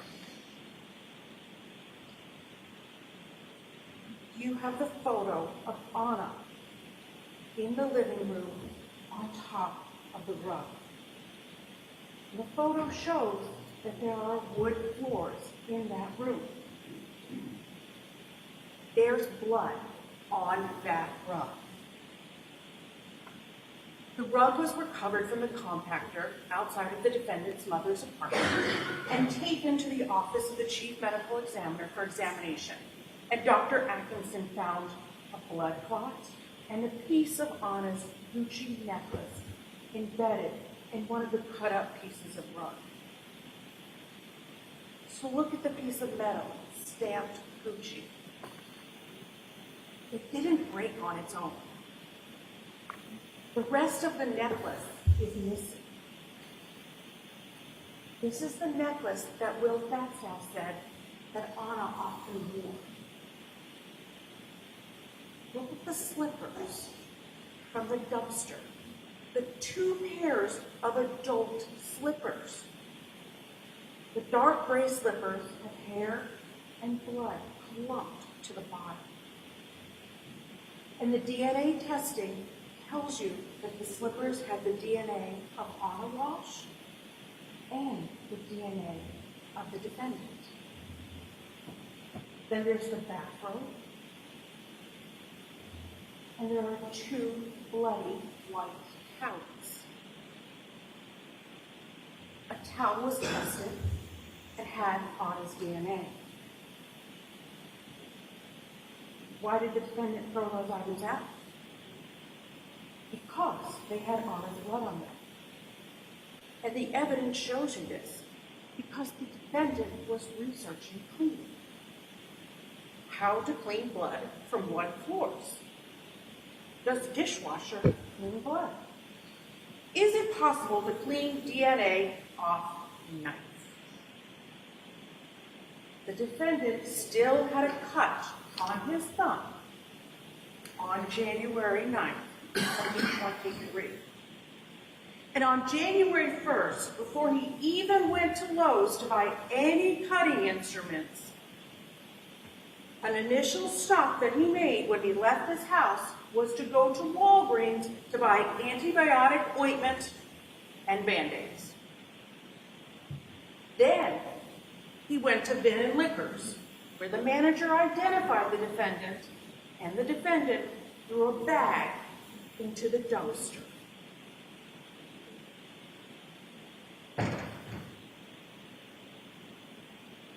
Store is closed. The parking lot is empty. He's not yet gone to Lowe's. On January 2nd of 2023, the defendant went to Home Goods because he had to buy a new rug for that living room to cover the hardwood floor. He did this days before the forensic scientists got to the house and knew that the rug had been changed.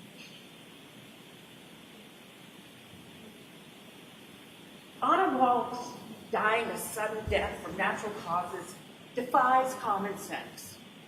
She was in great shape. The defendant told police that Anna was a sturdy Serbian woman.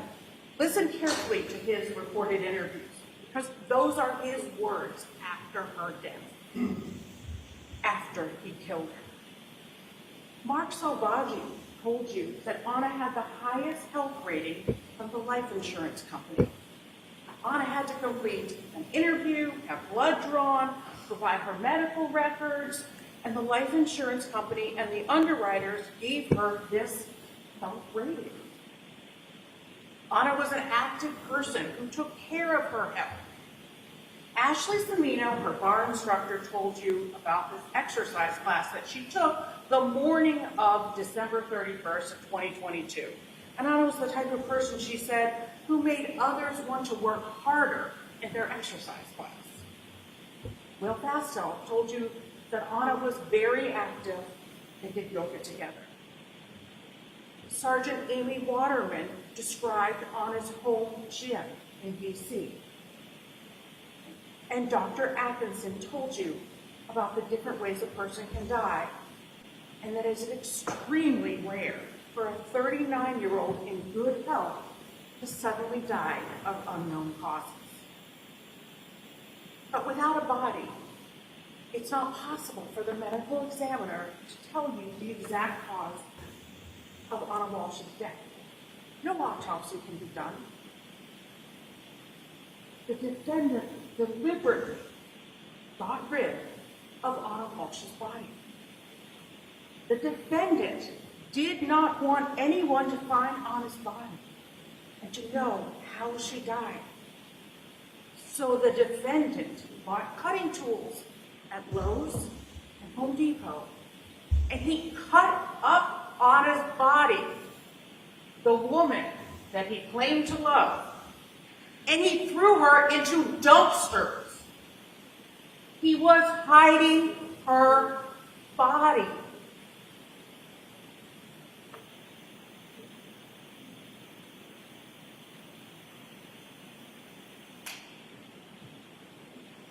The defendant intended to kill Anna Walsh.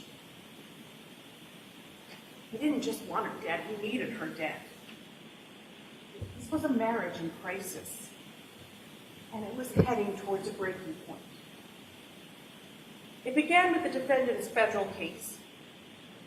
And through the defendant's interview and his federal probation officer, you learned that the defendant was on home confinement. He was going to have to pay over $400,000 in restitution, and the case had been pending since 2018. You also learned that the defendant had no assets. He told Jamulu that he only made $50,000 to $60,000 that year, but he had told the police that he had businesses that were not making any money at all yet. Peter Capozzoli told you that the defendant's mother had signed the lease for the Cohasset home, and it was his mother that was paying his rent. Meanwhile, Anna was beginning to thrive. The marriage was beginning to deteriorate. Anna had her dream job. She had risen to become an executive at Tishman Speyer and she was making close to $300,000 a year. She earned a bonus. And Teresa Marchese said that Anna was a good employee. And the defendant knew this. He bragged of her bonus and salary. She bought a townhouse, and she furnished that townhouse for her family, and she set up bedrooms for each of her 3 boys. But the reality was, her family couldn't join her because the defendant needed the children with him.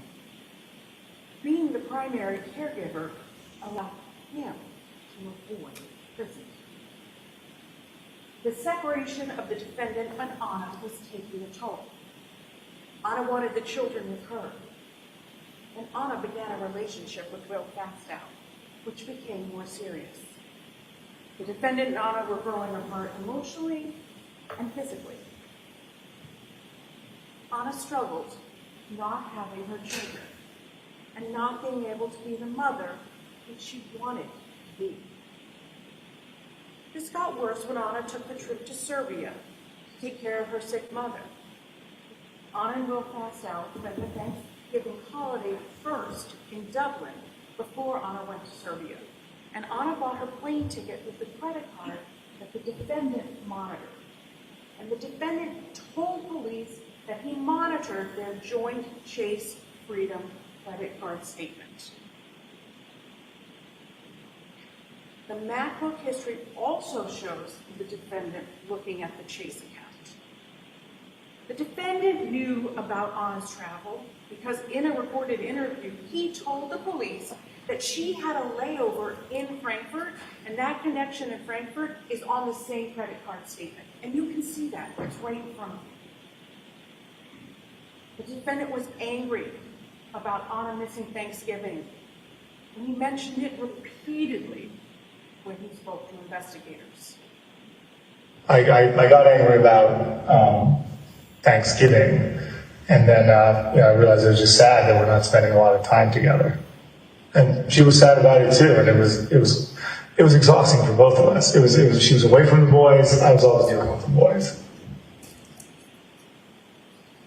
Anna returned from Serbia in December, but she only spent 1 day in Cohasset. And she was supposed to come home for Christmas morning, but she missed her early flight, and she couldn't get a flight, and then she had to drive up. The defendant told police there was an argument. I did have an argument with her for the Thanksgiving and the Christmas Eve, so I wasn't going to make the same mistake 3 times. So what did the defendant do on Christmas Day when his wife wasn't home? He looked up Will Fastow on his cell phone, the man his wife had just spent the night with. The defendant was losing Anna, and Anna was missing her children and wanted to be them. Anna quickly returned to D.C., and on December 27th, the defendant was looking up the best strategies to divorce for a man and the D.C. divorce laws. This was not to protect assets. That wasn't the search. The defendant told the police that everything was in Anna's name. The defendant had nothing without Anna and the kids. And on December 29th, Anna spoke with Jen Mugu and told him that she was upset. Upset about the travel, upset being separated from the children, upset about the defendant's federal case. It was ongoing. It was getting to be too much. On December 29th, Anna went out with Alyssa Curry, and she broke down.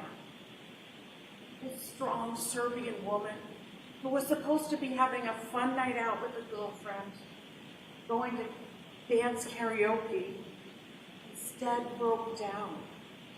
Anna told Alyssa that she had told the defendant that he needed to take responsibility for the federal case, go to prison. She wanted the children with her in D.C., and she and the defendant had not been intimate in close to a year. In Anna's mind, the marriage was broken. Anna even questioned if she could just take the children because she had already established a separate household. She said that she was falling out of love with the defendant. And at home in Cohasset, what was the defendant doing? He was looking up the Mazda building and the FBI raid on the Crossing building. Looking up something that had happened in the spring of 2022 when Anna first started working for Tishman Speyer.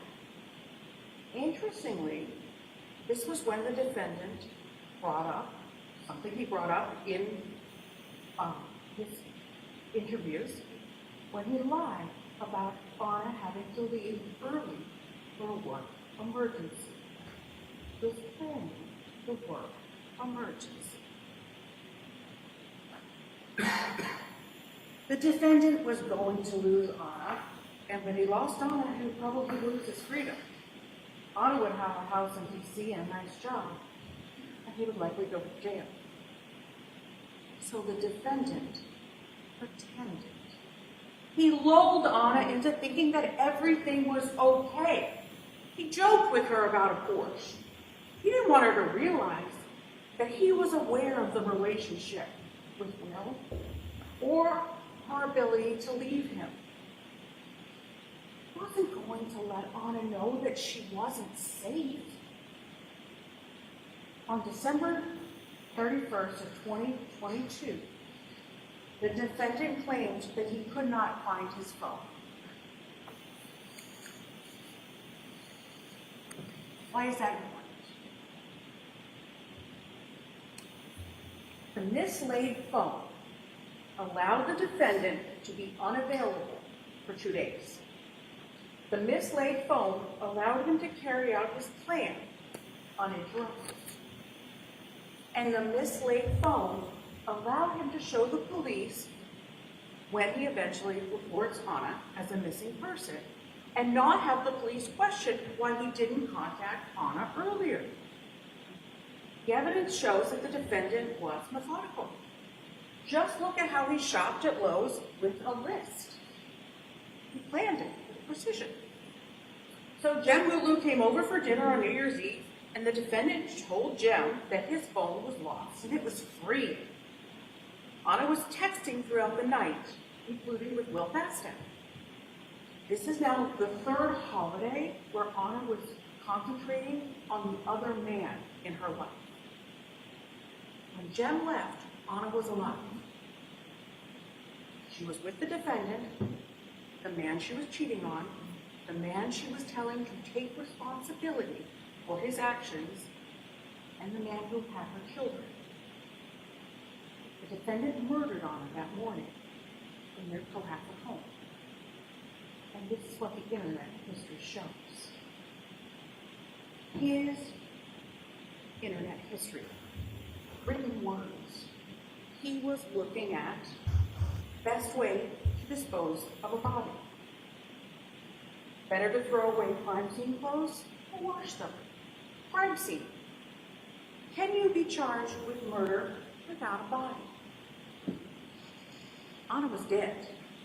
The defendant killed her, and he began researching how to get her money, how to inherit, how to get away with the crime. And he might have gotten away with it, but he didn't know that his MacBook was syncing with his son's iPad, the same Apple ID. His demeanor changed during the interview on January 8th when the police mentioned the searches on the iPad. Not because the iPad involved his children.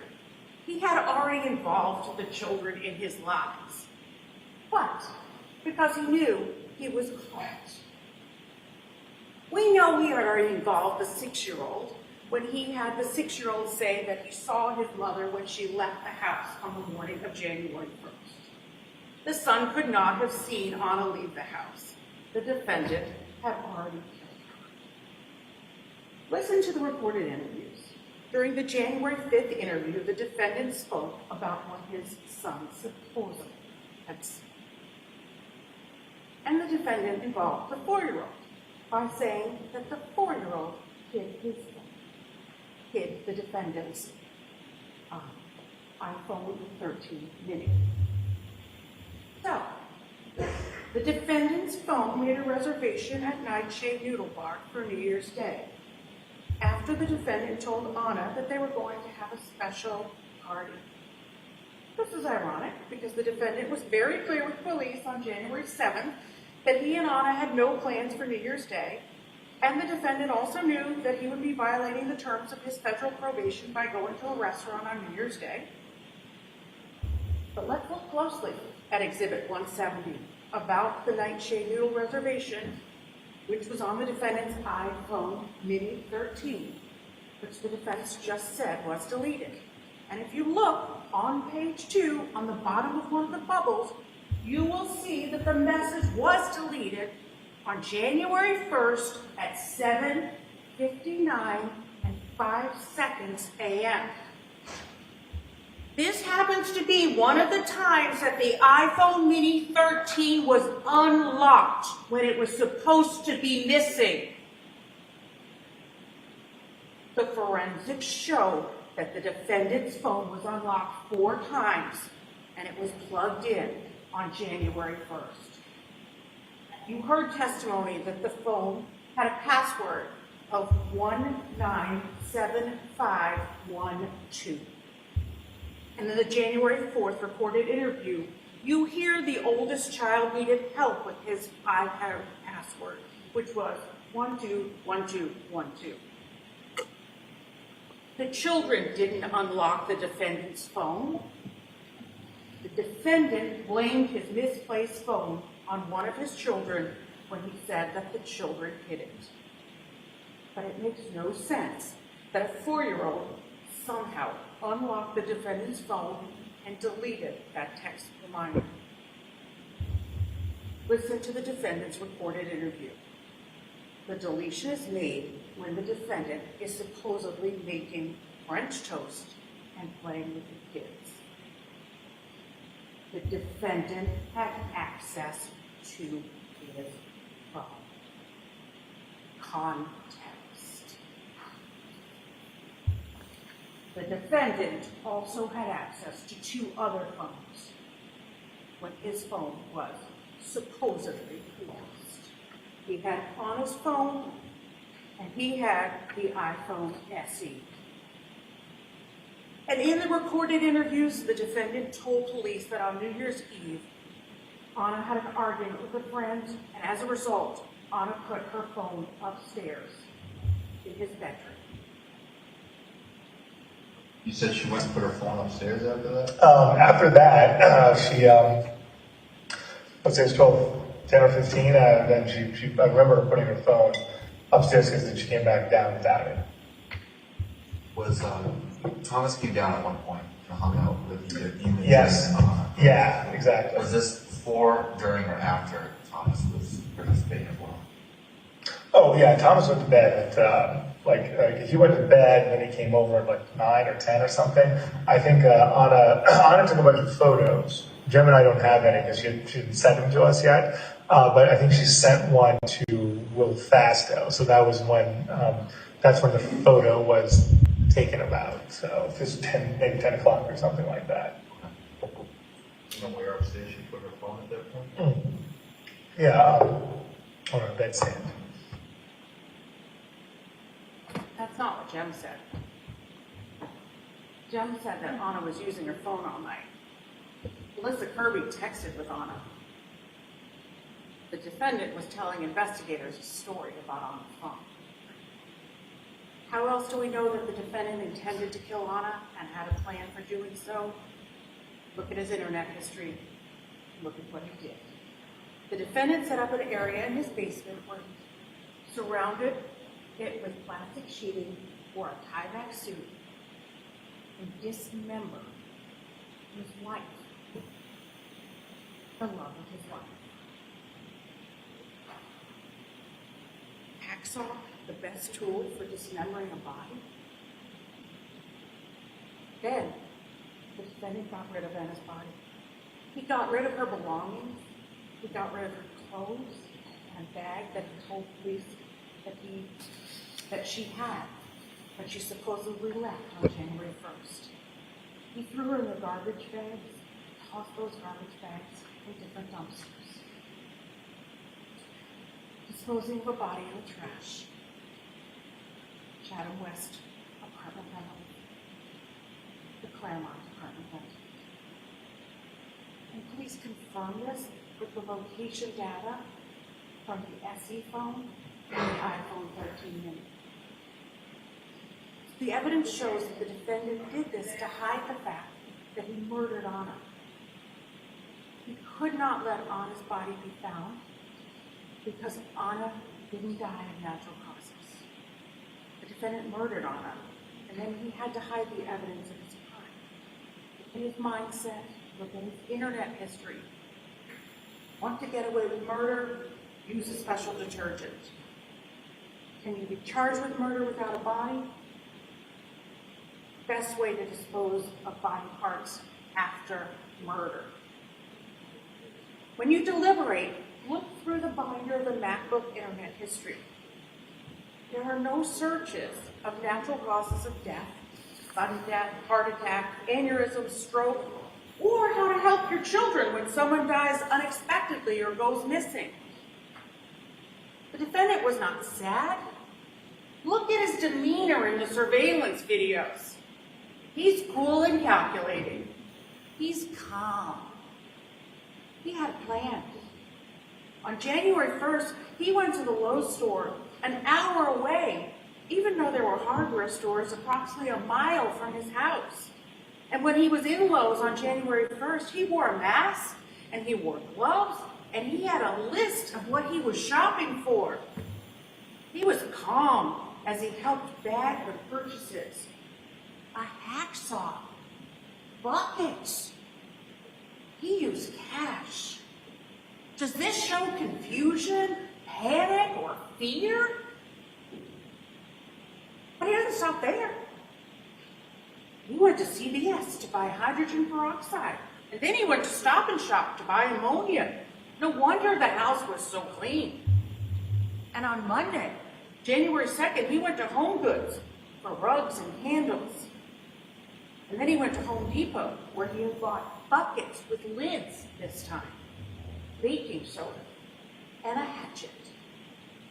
And at some point that day, he got a call from his probation officer, and he lied, and he said that he was picking up his children. He was able to calmly speak with her. No panic.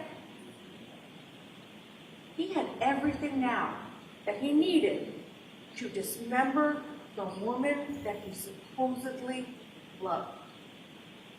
And he started to take her body and to throw it into dumpsters, because he had to cover up the crime to get rid of the evidence of the murder. This was not a man in crisis. This was a man who on January 4th went to TJ Maxx to buy pants with a store exchange card. He was calm. But Alyssa Kirby texted him on January 4th asking about Anna, and so he called Tishman's Fire a few minutes later and started to pretend to look for her.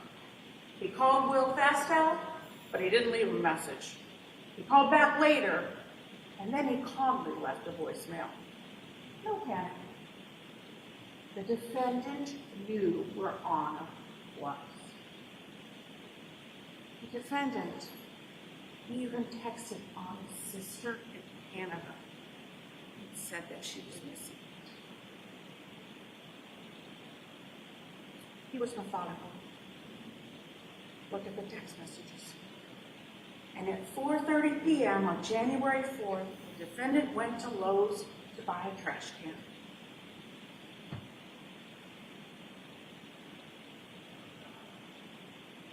Comfortable. not conduct. The police were coming to the house and to talk about honor. And the defendant had the house ready. The police think his wife is in D.C. He had his phone ready, and he sent text messages to Anna, even though he knew she would never see him.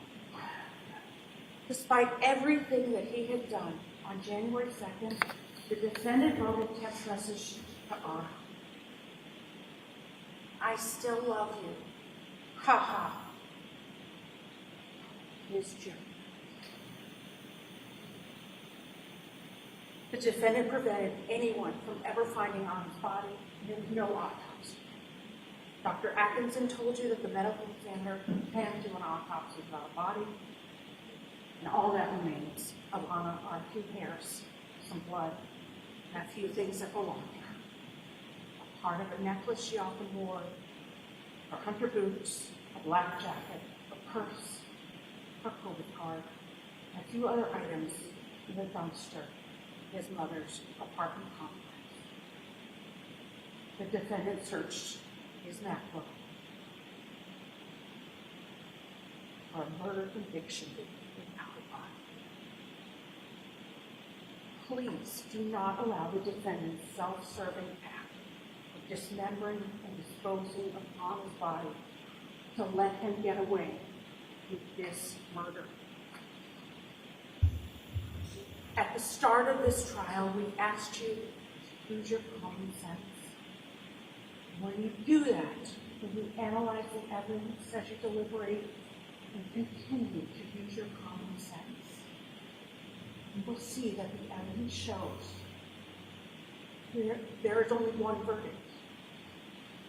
Find the defendant is guilty of the premeditated first-degree murder of Anna Walshe. Thank you.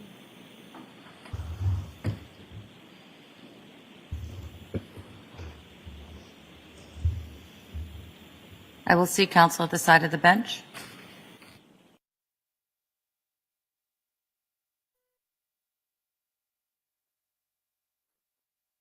Jurors, you're my guidepost. Do you need a break for the bathroom?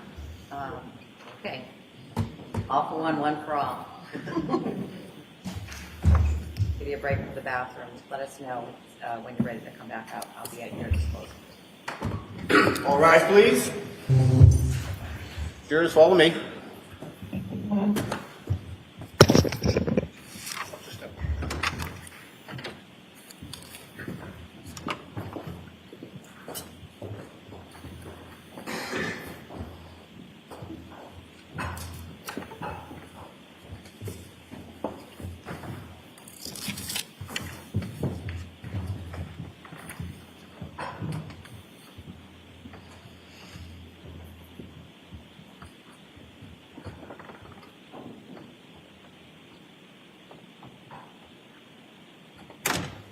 Seated.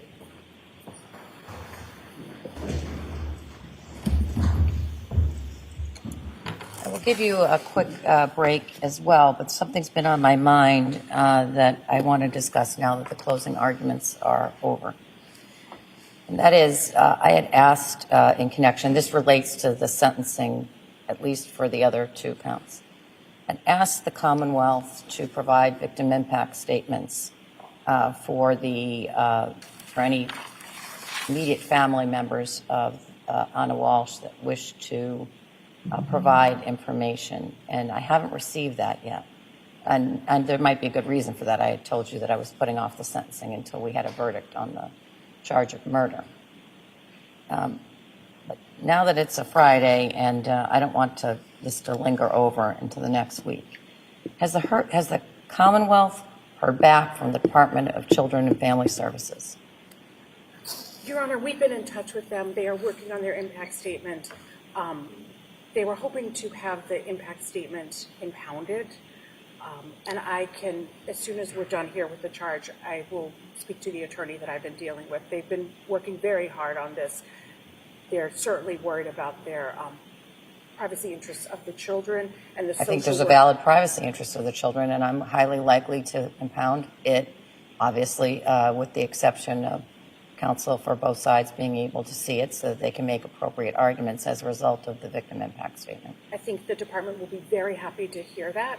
And they also, much of what they have is through a social worker privilege, so they're concerned about that as well.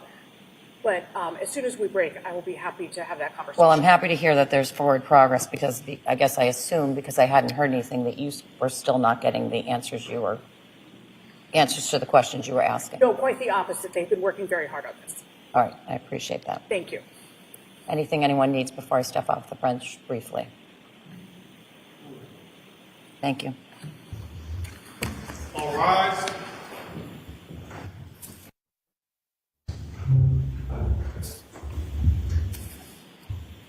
Seated.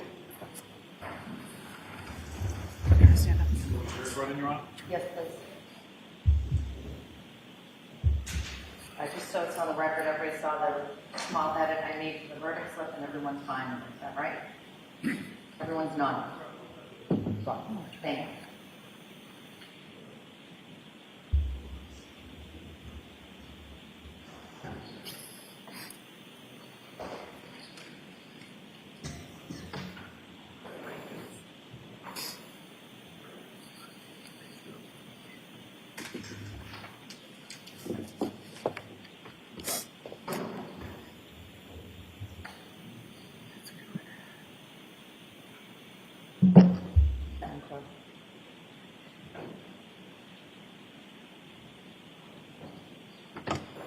All rise to the court, please. Jurors entering.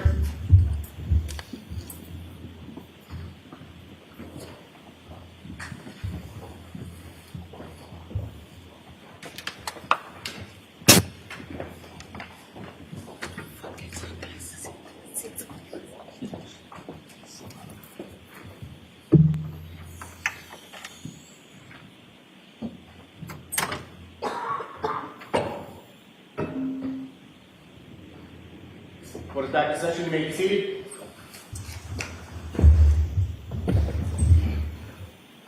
Welcome back, jurors. Jurors, I'm going to go through the remainder of the instructions, the final stage of this case before you will get the case to deliberate. The intent of the second part of the instructions is to give you some assistance in determining how you go about deciding whether the Commonwealth has proven each element of the indictment is true beyond a reasonable doubt. For the charge, you must decide whether the Commonwealth has proved beyond a reasonable doubt that the defendant is guilty of the charge. You may not find the defendant guilty on the charge just because you think the defendant did something else that was wrong or improper. Your decision as to the charge must be unanimous, meaning that all 12 deliberating jurors must agree. You will receive one verdict slip.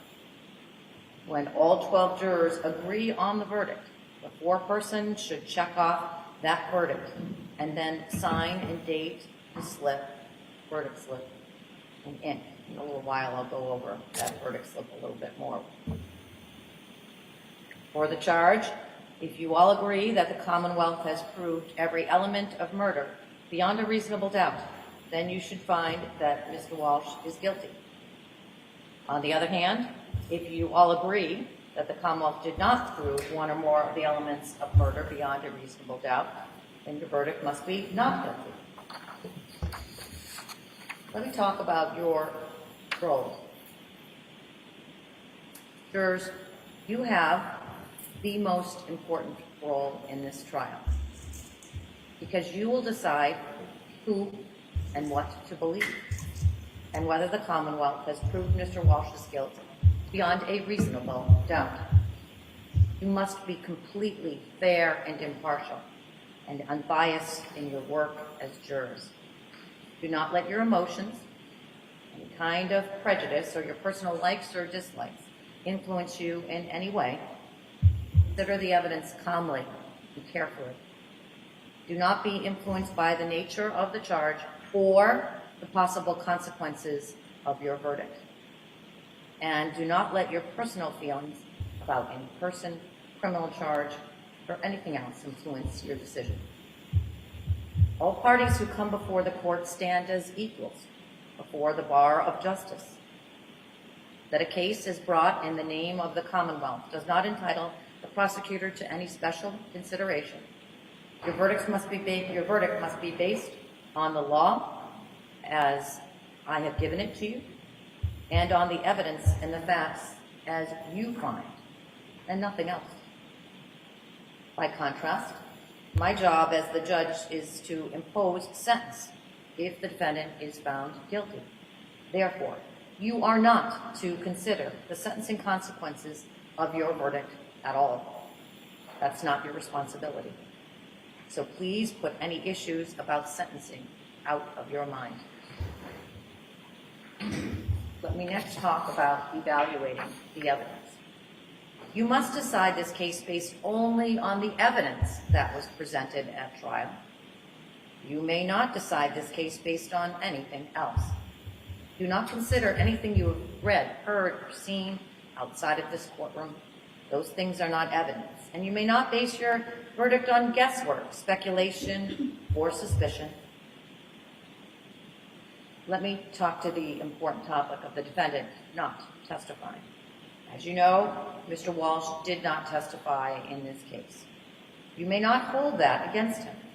Mr. Walsh has an absolute right not to testify because, as I've explained, he is presumed to be innocent and does not need to do anything to convince you that he is innocent.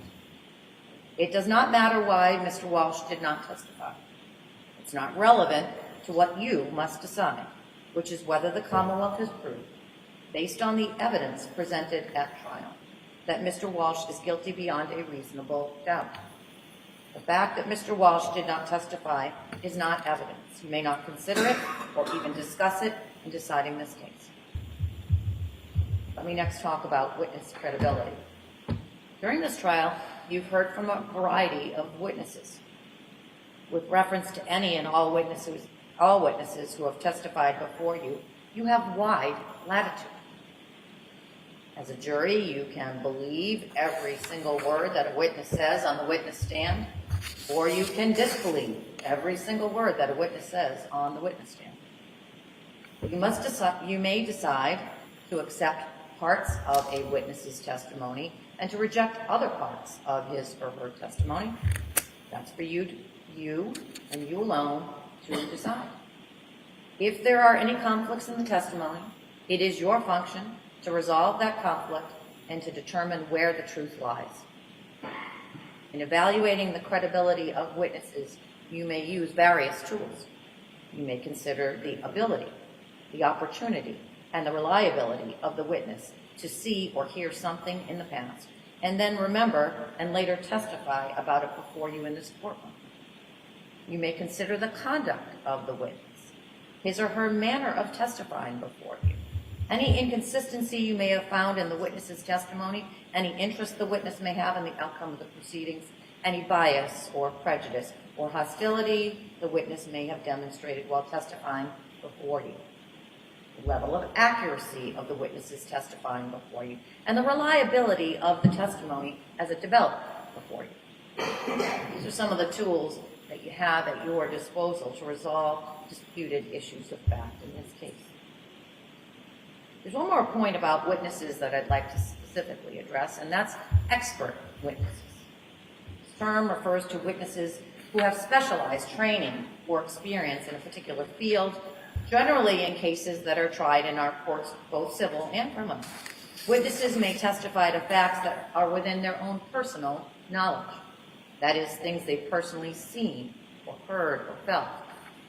However, in a variety of cases, this one included, issues arise that are beyond the experience of laypersons, and in those types of cases, we allow a person with specialized training or experience, we call them expert witnesses, to testify not only to the facts, but to their opinions, the reasons for his or her opinions, on issues that are within the witness's field of expertise and are relevant and material to the case. Because a particular witness has specialized training and experience in a field, doesn't put that witness on any higher level than any other witness. And you are to treat the expert witnesses just like you would treat any other witness. In other words, as with the other witnesses, it's completely up to you to decide whether you accept the testimony of the expert witnesses, including the opinions that those witnesses gave.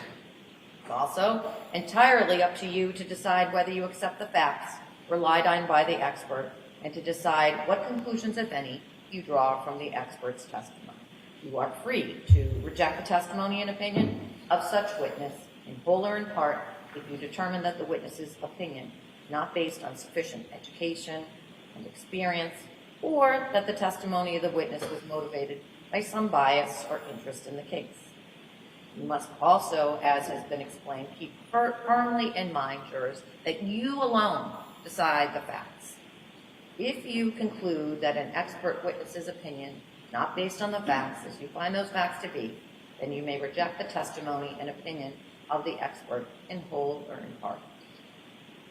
You must remember, jurors, that expert witnesses don't decide cases, juries do. In the last analysis, an expert witness is just like any other witness, in a sense that you alone make the judgment about how much credibility and weight give the expert's testimony and what conclusions you draw from that testimony. Let me next talk about graphic photographs.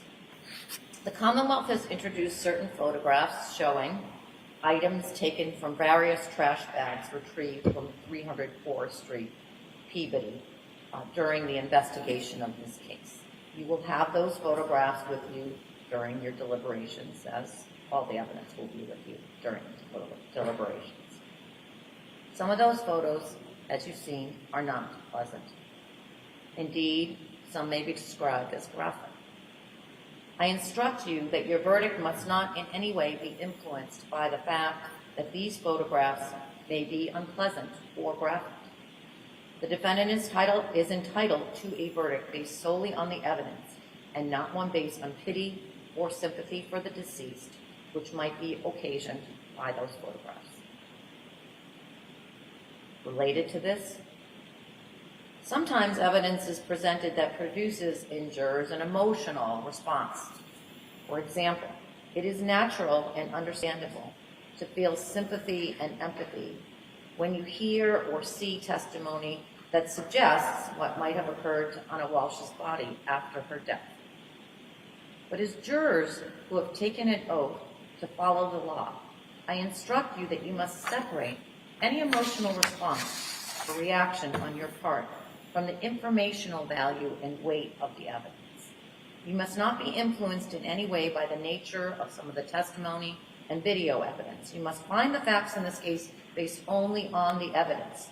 You can't find facts or base your decision, again, on sympathy, anger, passion or prejudice, or pity for or against either side in this case.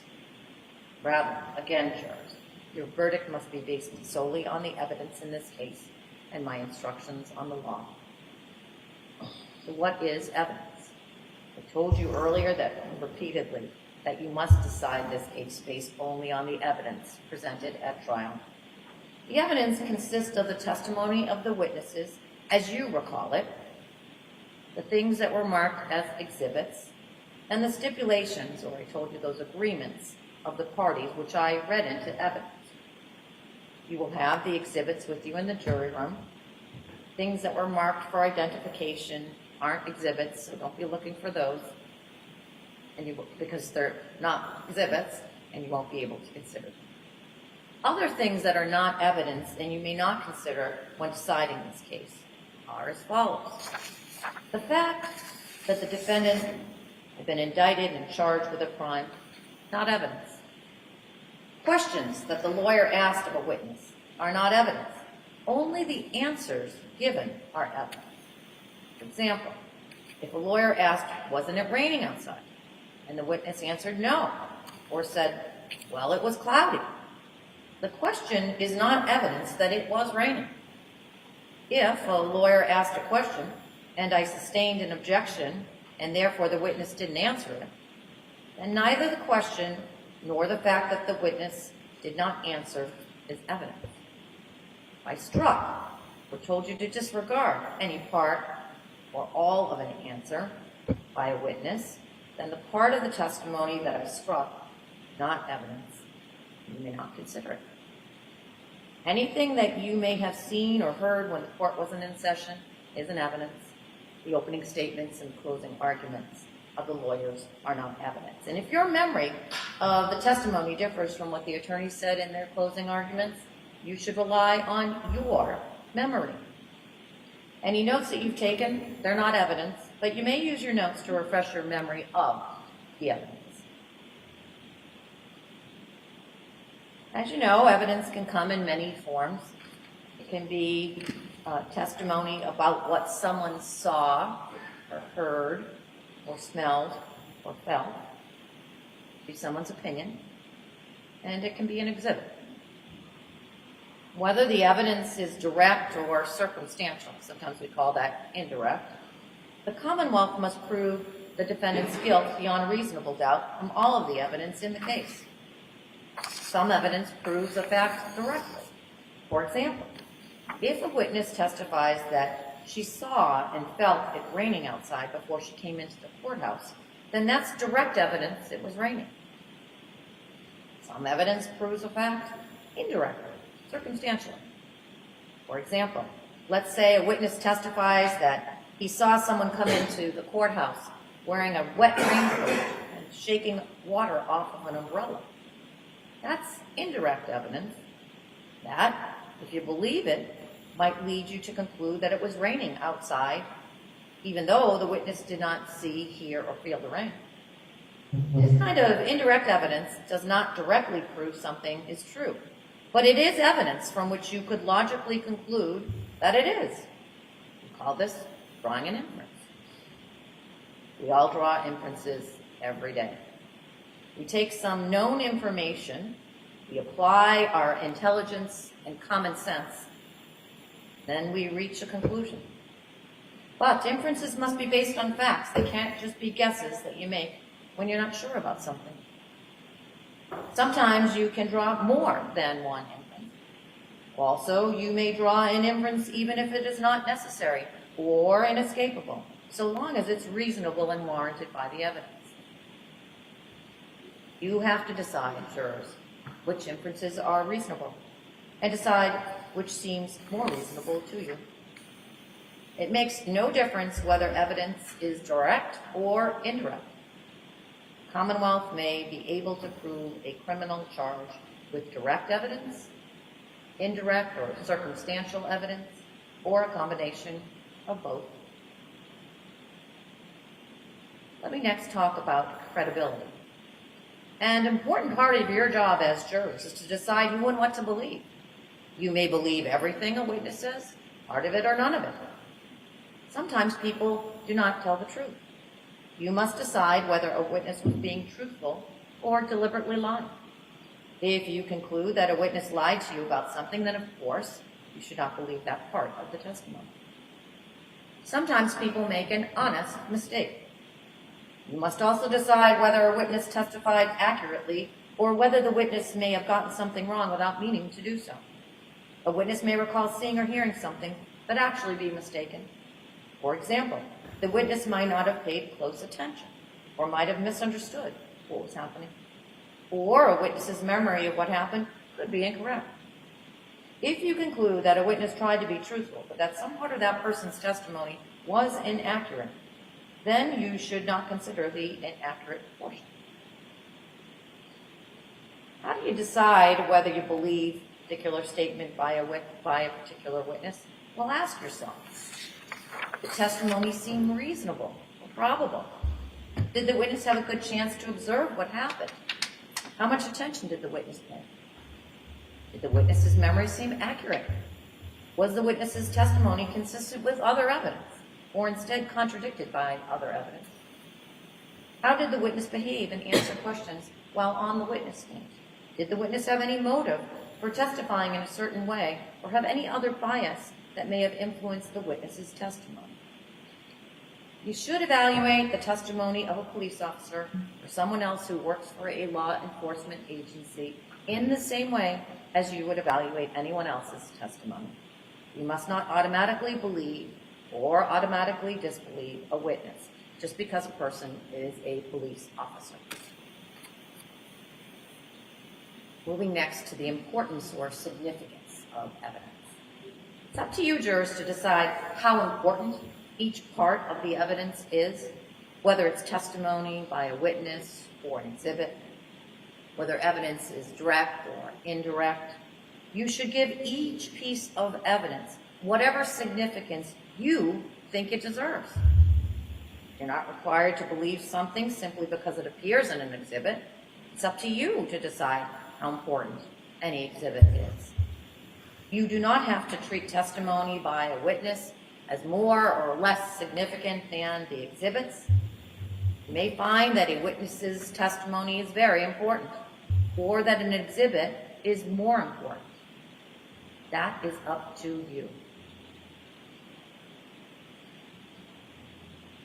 Next, I want to talk about the alleged victim's state of mind.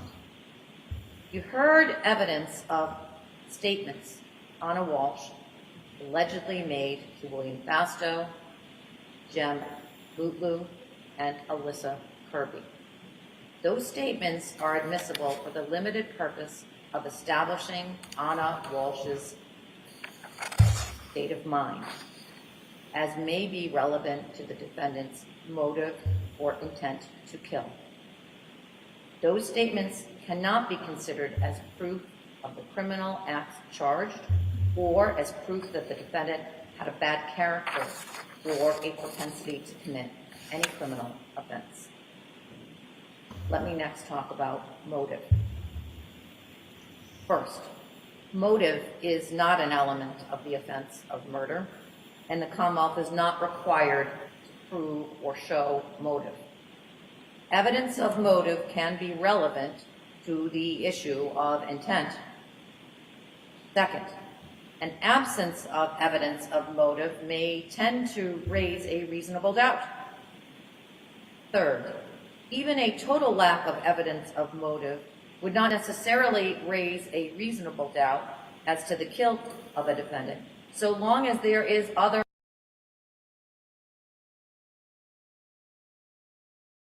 reasonable doubt. Let me now move to the area of something called consciousness of guilt. Spoke earlier about inferences and the drawing of inferences from indirect or circumstantial evidence. At this point, I want to talk about a particular type of inference based on a legal doctrine called consciousness of guilt. In the course of the trial, there was some evidence suggesting that the defendant may have intentionally made certain false statements before his arrest and that he may have taken steps to conceal Anna Walsh's body after her death. I want to stress to you that I'm not suggesting that he did so, or that you should find that he did so, but only pointing out that there was evidence to that effect. It's up to you to decide what evidence to accept or reject, and what facts to find from the evidence.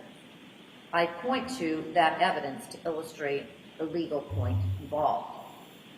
If you find from the evidence that the Commonwealth has proved that the defendant provided false information to the police and or took steps to conceal the body of Anna Walshe after her death, then you are permitted to consider whether such actions indicate feelings of guilt by the defendant, and whether, in turn, such feelings of guilt might tend to show actual guilt on the charge. You are not required to draw such inferences, and you should exercise great caution, and do not do so unless they appear to be reasonable in light of all the circumstances in this case. You should always remember that there may be numerous reasons why an innocent person might do such things. Such conduct does not necessarily reflect feelings of guilt.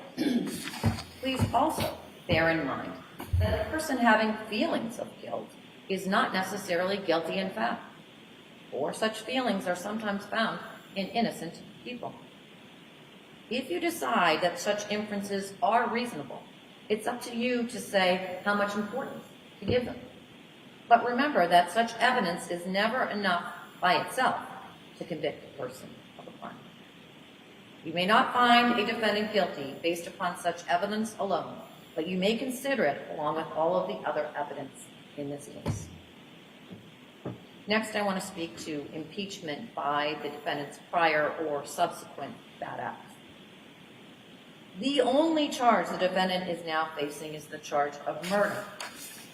You have heard mention of other acts allegedly done by the defendant, namely, that he was charged in 2018 and sentenced in 2024 in a federal case involving art fraud, and or that he lied to the police, and or that he disposed of the body of Anna Walshe, and or that he lied to his federal probation officer. You may not take the defendant's prior or subsequent acts as a substitute for proof that he committed the crime charged, nor may you consider them as proof the defendant has a criminal personality or bad character. You may consider this evidence solely on the limited purpose of the motive, state of mind, intent, plan, or absence of mistake or accident on the part of the defendant. You may not consider this evidence for any other purpose. Specifically, you may not use it to conclude that if the defendant committed these other bad acts, that he must have also committed murder. It would be extremely unfair to consider this evidence for those purposes. Moving next to your notes. Many of you have taken notes during this trial. Your notes may help you remember the evidence, especially the testimony, but of course they're not an actual transcript or official recording of what was said. So use your notes only to help you remember what you saw and heard in the trial. Whether you took notes or you did not, you must rely on your own memory of what the witnesses told you. After the trial is over and you've returned your unanimous verdict, the court officer will collect your notes and I will order that they be destroyed. During the trial, the lawyers occasionally, as was appropriate, objected to questions posed by the witnesses. They may have asked to strike something or, in essence, erase something you saw or heard. When a lawyer believes that something would violate those rules of evidence we've talked about from the beginning, that's the only way they have to let me know. And so don't hold it any against the lawyers that they made such objections. It's part of their job. I want to next turn to fairness. Each of you has taken an oath and promised to be fair, and I'm sure you want to be fair, but that's not always easy. Part of being fair is being willing to examine your decision-making process to be sure that you base your decisions as jurors only on the evidence and the law. One difficulty comes from our own built-in expectations and assumptions, and they exist even if we're not aware of them. We all have them simply because we're human beings. They affect our actions and decisions without us even realizing it. As a judge, I have the same problem as everyone else. So let me share a few strategies that I found to be useful. These strategies will help you make sure that you decide this case based, again, only on a careful examination of the evidence and on the legal rules that I'm teaching to you. First, slow down. Do not rush to a decision. Take time to consider all of the evidence. Quick decisions are more likely to reflect stereotypes or assumptions about people that we might not even be aware of. Second, as you start to draw conclusions, consider not only the evidence that supports your conclusions, but also think carefully about any evidence that undermines or weakens those conclusions. Third, as you think about the people involved in this case, ask yourself, would my decision be different if the people were different? For example, what if the people involved were from different social or economic groups, or different ages, genders, gender identities, or sexual orientations, or came from a different racial or ethnic background? Fourth, listen to each other. Other jurors may have different points of view. If so, they may help you make sure you're focusing on the facts. Of course, other jurors could be influenced by their own unstated assumptions. so don't hesitate to share your views. You should participate actively, particularly if you think other jurors are overlooking or undervaluing evidence that you think is important. When you explain your thoughts to your fellow jurors, you help everyone focus on the evidence. If you do these things, then you'll play your part in reaching a decision that's as fair as is humanly possible, and that's your obligation as jurors. Now I'm going to move to giving you some instructions about how to conduct your deliberations. Privacy. The first point you need to know is that you must keep your deliberations secret. You should not tell anyone outside of the courtroom, not even me, anything about your deliberations. For example, please do not tell me or anyone else the results of any votes that you may have taken before you all agree on a unanimous verdict. You must not tell anyone about how your discussions are going or what other jurors are saying. If you need to communicate with me before you reach a unanimous verdict, you should send me a written note and a form that you all agree on. The court officers have it. It must be signed by your foreperson, and I will discuss your note with the lawyers, and then I will either send you a response in writing, more likely, or bring you into the courtroom, less likely, and respond to you in person. If you do send me a note, do not mention any votes that you have taken or anything else about your deliberations. Do not talk about this case unless all of you are present and no one else is in the room. If one of you needs to leave, even for a moment, the rest of you should stop deliberating until that juror returns. That includes bathroom breaks, because I know that's right inside your spot. If we break for the day without you reaching a unanimous verdict, you must not communicate with the other jurors about this case until the next day, only after we gather in the courtroom, and I ask you to resume your deliberations. As you work to decide this case and until I accept your verdict, you must not communicate with anyone else about the case except each other. And you must not do any kind of research about this case. You may not do so in any way, including with electronic devices, a cell phone, or a tablet. This also will apply to the alternate jurors. We talked about those alternate jurors. The law permits only 12 jurors to participate in deciding a criminal case. There are 16 of you here. So in a few moments, our clerk is going to randomly select 4 of you to be what we call alternate jurors. The other 12 of you will work together to decide this case.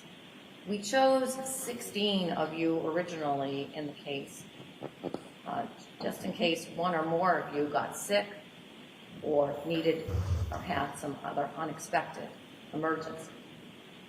If you are chosen as an alternate, your continuing service is still very important, and you must comply with all of the rules that I placed on you. The alternate jurors will stay in another room, and you can't have your own private deliberation.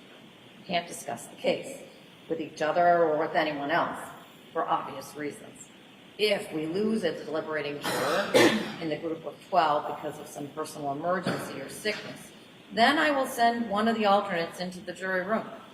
If this happens, the deliberating jury will have to restart its discussions from the beginning. One of you is going to serve as the foreperson of this jury, and we will discuss who that foreperson is going to be in a moment. Foreperson will make sure that each of you has the chance to speak and that the other jurors listen to you respectfully.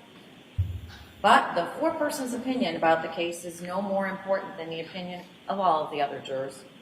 Once you agree on a verdict, the foreperson will fill out the verdict slip and will report your verdict in court.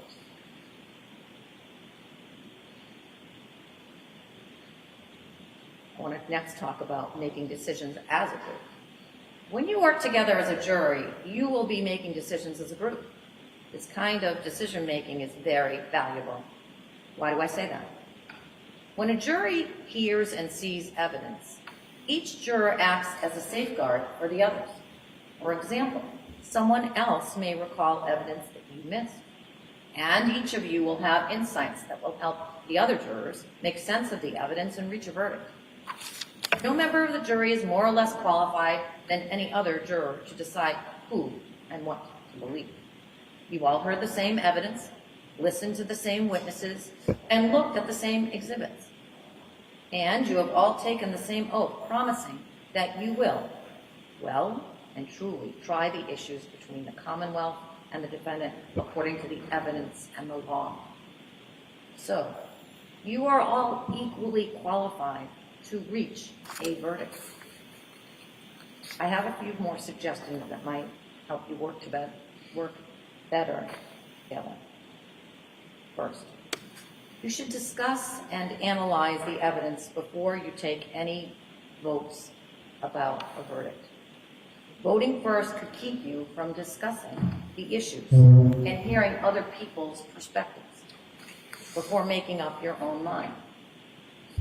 Second, I encourage you to discuss not only the evidence you think supports your view of the case, but also what evidence you think might lead you to make a different decision.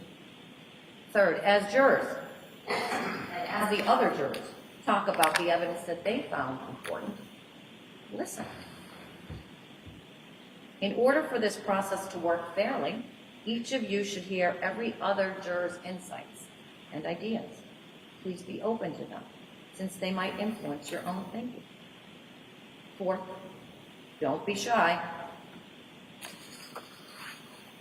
As in any group, some of you may feel more comfortable than others sharing your thoughts, but you must have the benefit of everyone's input to help you reach a just verdict. For example, you may be the only one that remembers a particular piece of evidence or has a particular point of view. The more points of view that you all hear, the more effective your deliberations will be. Fifth, don't be afraid to change your mind if the discussion persuades you that you should. But you should not accept a decision just because other jurors think it's the right one.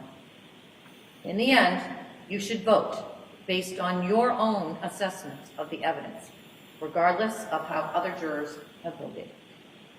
Ultimately, jurors, each of you must decide this case for yourselves. One last pause to leave himself with the attorneys.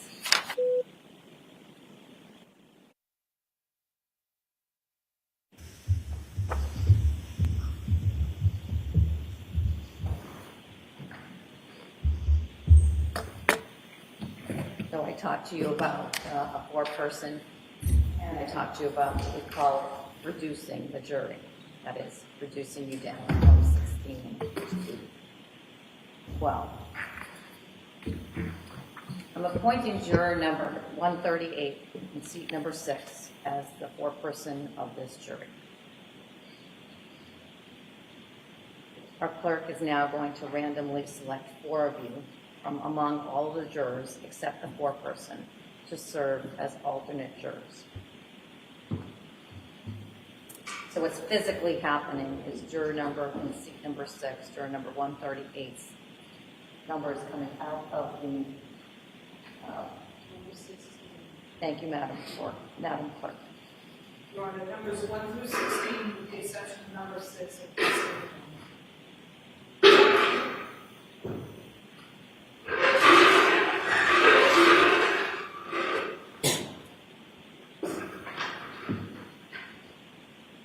Your Honor, our first alternate is a juror in seat number 12. Grab me. Then no booking to Solomon.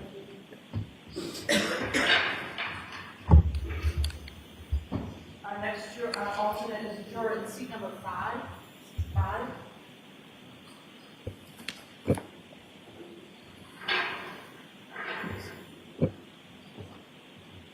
Juror in seat 15.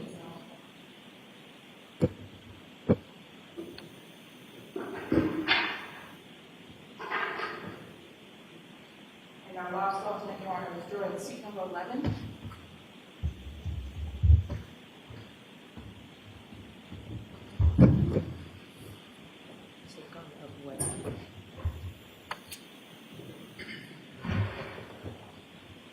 One last substantive thing that I want to go over with you, jurors, before I really get into finally the concluding remarks, and that is I said to you earlier in this second part of the charge that I would go over the verdict slip. There is a verdict slip, and I know that you can't, unless you have stellar vision, you can't see it from where you are, but you can get the layout of it. I'll read it to you.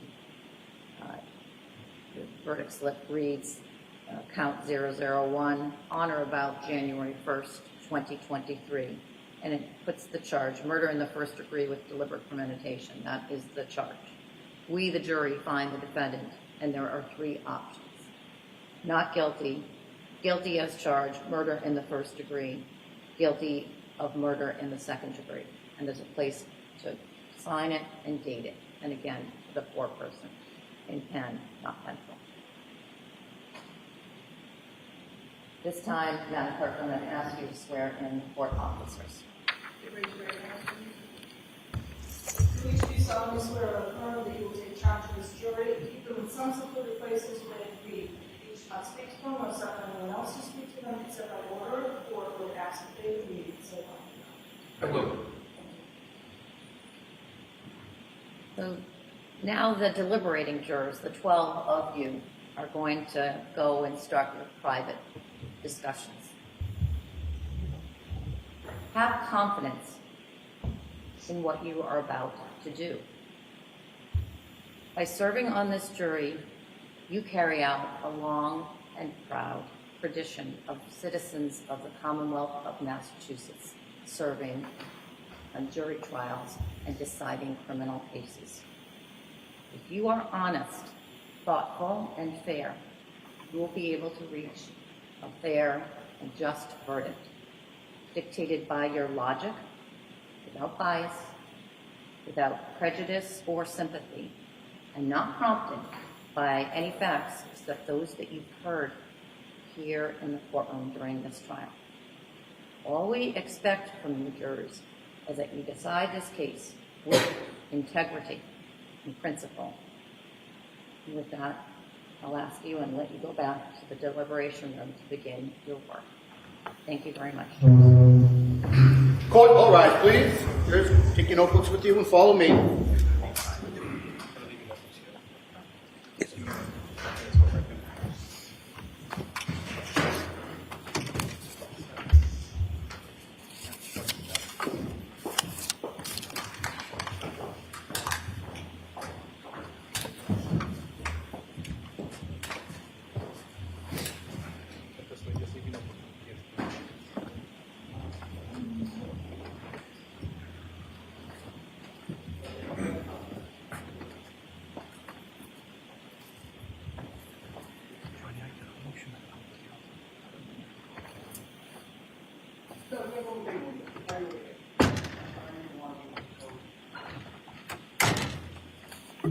So I will, as I said to you at the side of the bench, there's some small edits necessary in fact.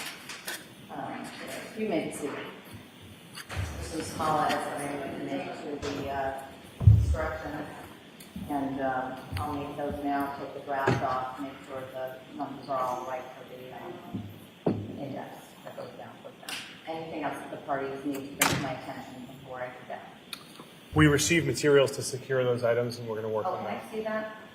Are they been secured yet, or you're going to secure? We're going to secure them. I haven't had the opportunity yet. All right, let Madam Clerk know when that's done, because I do want to take a look at those before they go in. And of course, our court staff as well, court officers, might want to take a look at those to make sure that they're comfortable with what's going into the jury room. And we thought we'd cut up pieces of parchment paper for the jurors if they need to examine anything that they can place on their table. Do you have a roll, they can do it themselves? We have a roll. We can give them scissors if you want. Well, cut them off. I think that's why I put that out there. All right. Thank you. I think you're pretty familiar that I have a 10-minute rule, which means at all times, Madam Clerk should be careful that you should be able to return to the court within 10 minutes, all right? I won't take it further between the hours of 1 and 2 on any day to give the opportunity to tend to your other work. Thank you, Ron. All rise.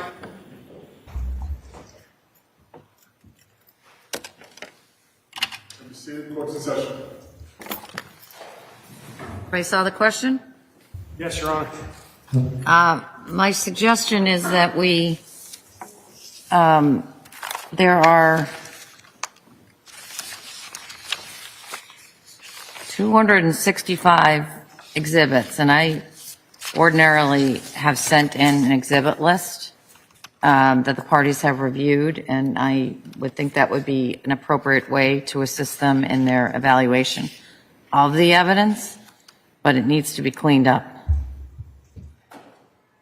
In particular, on a quick review of it, photo 52 should say something other than butcher paper. Yes. And 189? Also the same term? No. What were you calling it? What kind of paper? Bench? Bench paper.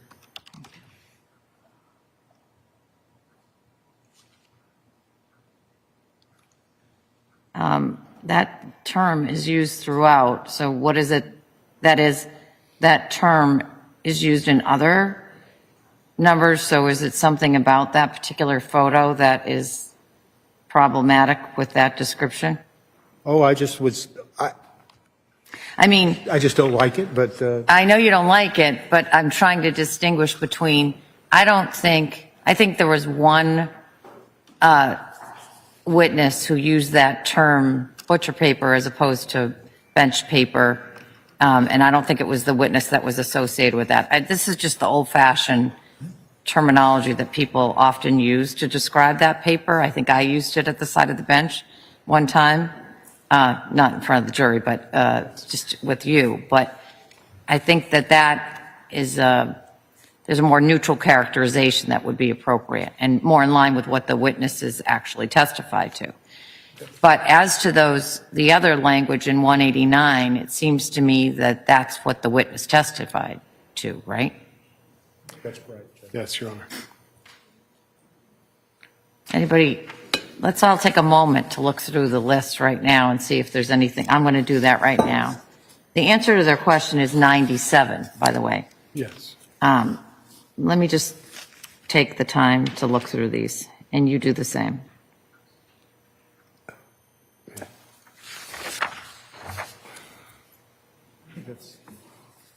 Other than that, that's the only one.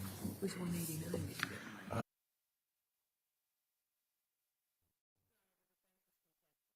Aside from that one suggestion, the change.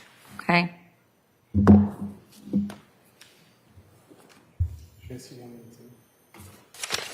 Oh, this one? 182. All right, so I'm going to write back to the jurors, and I will give them the name of, or the number of the photo, which is, I'll answer it as exhibit number 97, and here's an exhibit list to assist you. Thank you, Your Honor.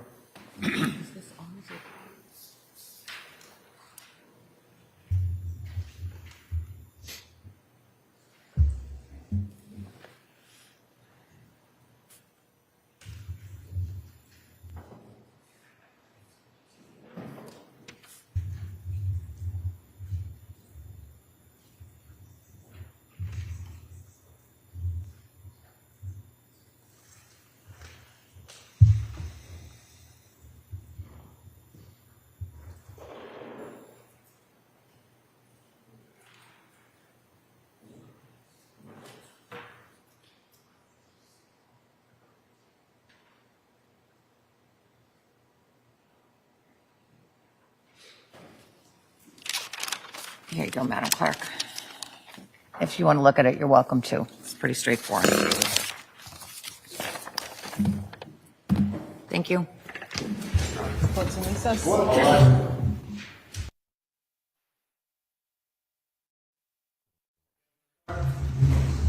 Who's the Wild West? Court's in session. May be seated. Your Honor, we're back on the record in Commonwealth versus Walshe. Thank you. As is my custom, at 4 o'clock, I send in a note on every day the jury's deliberating. asking if they want to stay until 4:30. That note will be marked as the next exhibit for identification. And it gives them the option of staying until 4:30 or suspending and coming back on Monday in this instance, and they've elected to do the latter. So we'll bring them in, send them on their way. R for ID, so marked.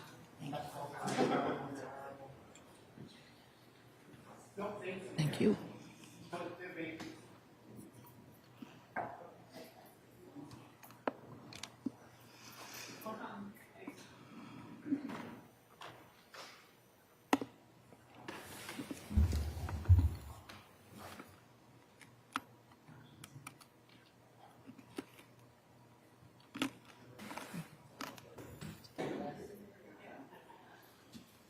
All rise to the court. Jurors entering. I'm going to go see Mom, but otherwise I would. Maybe on Monday if we're...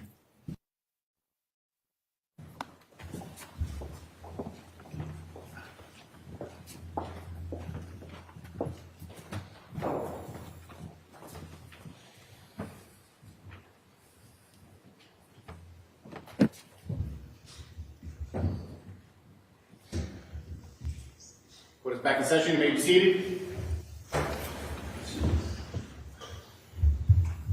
Welcome back, jurors, to the courtroom. Again, thank you for your work today.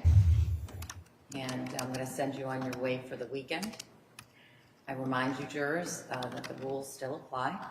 They will apply until you reach your unanimous verdict. I remind you of those rules now, jurors. Don't speak to anyone about this case. Don't do any research about this case. Continue to have open minds as you evaluate the case and as you wait to see if you are going to evaluate the case. Don't access any social media or any news media over the weekend. Hope you have a good weekend, get some rest, and we'll see you back here ready to work on Monday morning. Thank you, jurors. Thank you.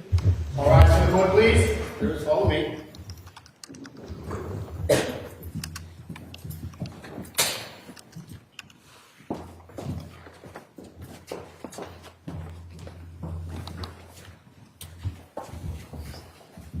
Thank you.